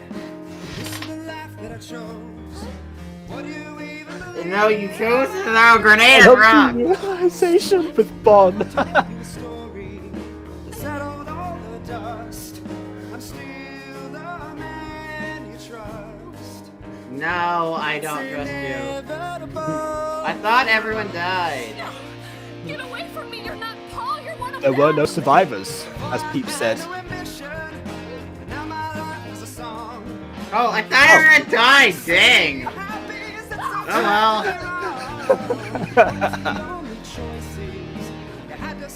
Man, the government really sucks. Well, I knew that, but you know. Or they were invaded. Yeah. Remember, same organization. Peep was there. Peep got infected. Know what you want now. I want you to me. Get your cup of coffee. Look at the fun we're having already. What? Nah. You can do the same now. You know, just saying, just because you want something doesn't mean I want something. Open fire. He doesn't have a gun. Ew. No. Show me those jazz hands. Get 'em up, boy, you shit out of luck. Show me those hands. Show me those jazz hands. I forgot. She started talking to the audience like, oh, please help me. Yes, thank you, Aiden. Phoebe didn't know that yet. Oh, I thought the meteor exploded. If you just give us one last show, stop a number with Emma front and center. A kick line is inevitable. What if I told you a story? I like how Paul's most pleasant voice now. It was inevitable.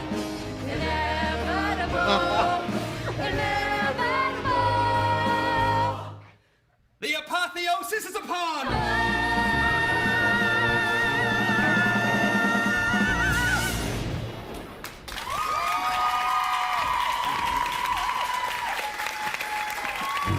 Well, I guess this world's screwed. I would say that's, Oh, yeah. that's pretty classic, like slasher horror film, where like the happy ending is achieved, and then the final shot is like the monster opening its eyes. Of course. Yeah, so the Hatchetfield trilogy doesn't have happy endings. Is this the ending of the Hatchetfield trilogy, or is this the beginning? The beginning. Oh god. If this is the beginning, how much worse could things get?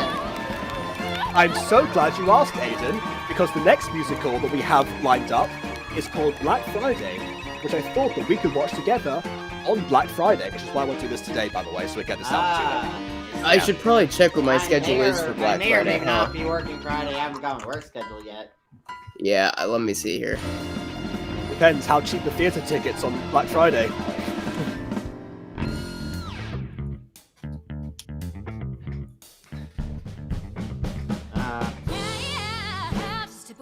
Oh god, she got turned. Oh no, this isn't Lauren Lopez. This is I forgot what her name was actually. I kind of wish we actually got to see the actress get turned at the end. Yeah, okay, so for Friday, I do work from 4 to 7. I see. We can do it sooner. I don't know. I don't have At, work like, on 3? Thursday. Okay, we'll do. I see. We'll be past midnight for me, so actually, yeah, we'll get to that point. Yeah. We could also record it and then upload it on Black Friday. That is true. I mean, it seems like these work well as streams though, so never know. Come on, BB, join in. Wait for it. Sorry, I haven't been a pop so you know. God. It's because this song was there before, so we know it. In fact, listen to this part. Cause I may not have a home, but that's way okay. Cause I prefer to roam the streets all day. The world is my house, the dogs are my food. Oh, look, a new Wait, blouse. what? And a new trash to do. I used to want to kill them all, but high on bath salt, zombie drugs, for snacking What? on a dead man's face. But that just feels like yesterday's song takes all the pain away. My father takes all my fears changed. Wow. I wanted to hear you hear that song. Heard a lot, but now I got new feet. And this jam's just way too Everyone in chat, let's go.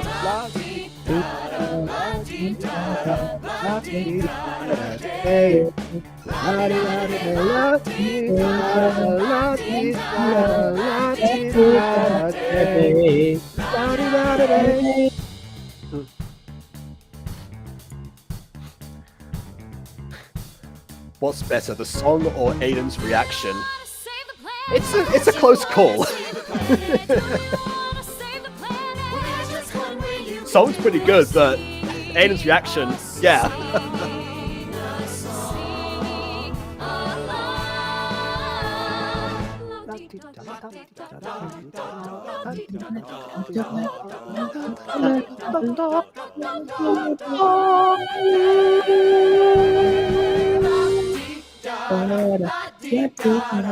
Essence falsetto too for me, baby.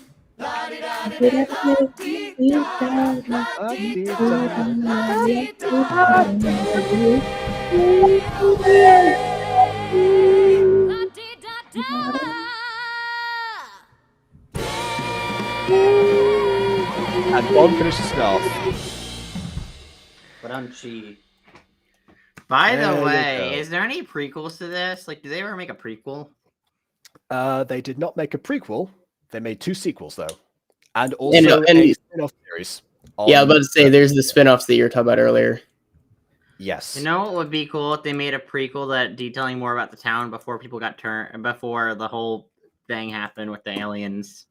Well, I mean, the nature of the other ones kind of like goes against that idea, but you'll see what I mean on Thursday, I guess. And also, to answer, they have other musicals outside the Hatchetfield trilogy. They have plenty. Starkid had been going for about 9 years before the Hatchetfield trilogy started. So yeah, they have plenty of stuff. They have parodies of existing source material. They have They did a Batman one. originals. They did, yes. I think I showed you that one specifically because Yeah. I was like, yeah, I'm going to show you all of these videos in the order that I prefer them. Because actually, out of the ones that I have seen, Holy Musical Batman is my least favorite, but it's my least favorite only because the other ones are so much better, in my opinion. But then again, apparently, according to BB, there's one that I just flat out just didn't know existed. So we're going to go in chronological order, I guess. After the Hatchetfield trilogy, we'll get through Hatchetfield first, then we'll go back and start from a very Possum musical. We'll go that way. And yes, these are. Oh, speaking of that, yes, speaking of Harry Potter musical, these are the Harry Potter parody people. Their only other trilogy they've ever done. So yeah, you'll recognize a few of the people that have stuck around. We'll see some other members that have come and gone, etc., etc. Unfortunately, no Jeff Bloom at that point, but you can't know everything in this world. All right, Mannion, by the way. Hey, I'm just glad they were able to hire Jim Carrey for this. Yeah, that is definitely Robert Mannion's breakout performance. I mean, not really breakout, but it wasn't his debut or anything. Because I mean, the other time that I saw him was in Twisted, actually, where he was only Abu, I think was the name of the monkey, so he didn't actually have any lines, which is unfortunate. So yeah, they all have their moments. And of course, Paul, whose actor's name I have unfortunately forgotten, but who I recognize from Super Pops as well, actually. Fittingly enough, ties those things together. That's what you felt you've seen them before. Not all of them, but you have, if you've seen a Harry Potter musical, you recognize Joey Richter, who was Ted, who was also Ron Weasley in that, and Emma, not Emma, Emma, played by Lauren Lopez. Lauren Lopez was Draco Malfoy. Jamie Lynn Beatty was Ginny Weasley. Yeah. The few surviving members from those days. Like I said, they go way back, but we shall get to that. But we shall carry on with Hatchetfield into Black Friday. I'm excited to follow through the eyes of the squirrel. Absolutely. And yeah, the apotheosis is truly upon us. So I'm going to go once again, probably talk a little bit less during the time, because I probably should not have done this to begin with. But oh well, I had to. Jacob, don't kill your voice. Please. Again. Time is running out. Time But for oh well. what? Saying that on the same. Oh yeah. Saying time is running out on the same day that Mark and Ethan got around to doing the Unis Honest stuff is very ironic. Absolutely. Or it was all meant to be. Yes. Ah well. Anyways, hope everyone enjoyed this look into the guy who didn't like musicals, the last remaining story to tell, except that it absolutely is not, and it started many more. So there you have it. Because I certainly loved showing people, again, one of my favorite musicals ever. And you see why now, hopefully. There's so much more I could have broken down about everything to do with this, but again. Not really what we're here for. We're here for those fresh reactions. I would love if the sequel started out with almost the exact same opening number, except instead of them saying this is the last great story to tell, instead it's just, we've run out of stories. This is no longer a story. This is capitalism. And the story for this new Christmas, the tale of the squirrel named Peanuts. I love Peanuts. Peanuts is my favorite character in this musical. Yeah, Peanuts is definitely, the symbol of Hatchetfield. What little positivity remains, whereas everyone else is the horrors of the universe. Peanuts is the little glimmer of hope at the bottom of the jar that never managed to quite escape. Yeah. All right, then. I'm dying again, so I'm going to go. All right, see ya. Watching. Let me know your thoughts, means of liking or disliking, and leaving your comments on your favorite details about the Guiding Light musicals, or just your favorite Team Starkid production. One of my personal favorites is Firebringer, along with this, obviously. Anyway, or your favorite Starkid member. That's a good one, too. This is my favorite Starkid musical so far. Yeah, what a surprise. What about you? What about your favorite Starkid member? Have you got a favorite member so far? Whoever played Peanuts, I don't remember their name. Oh, okay, fine. I thought you were going to say Professor Hitchens, but yeah, fair enough. No, I mean, if we're being serious, I do like that he just sounds like Jim Carrey the whole time. This is fair. All right, but yeah, to everyone else, let me know. Check out the original musical without our pauses in the description. You probably really, really want to if you stuck through this entire video to watch this uninterrupted, so it's there for you. Subscribe to Team Starkid as well. Buy their albums. All right, and we'll see you all soon enough for another Butter Bunch video. Bye. Toodle.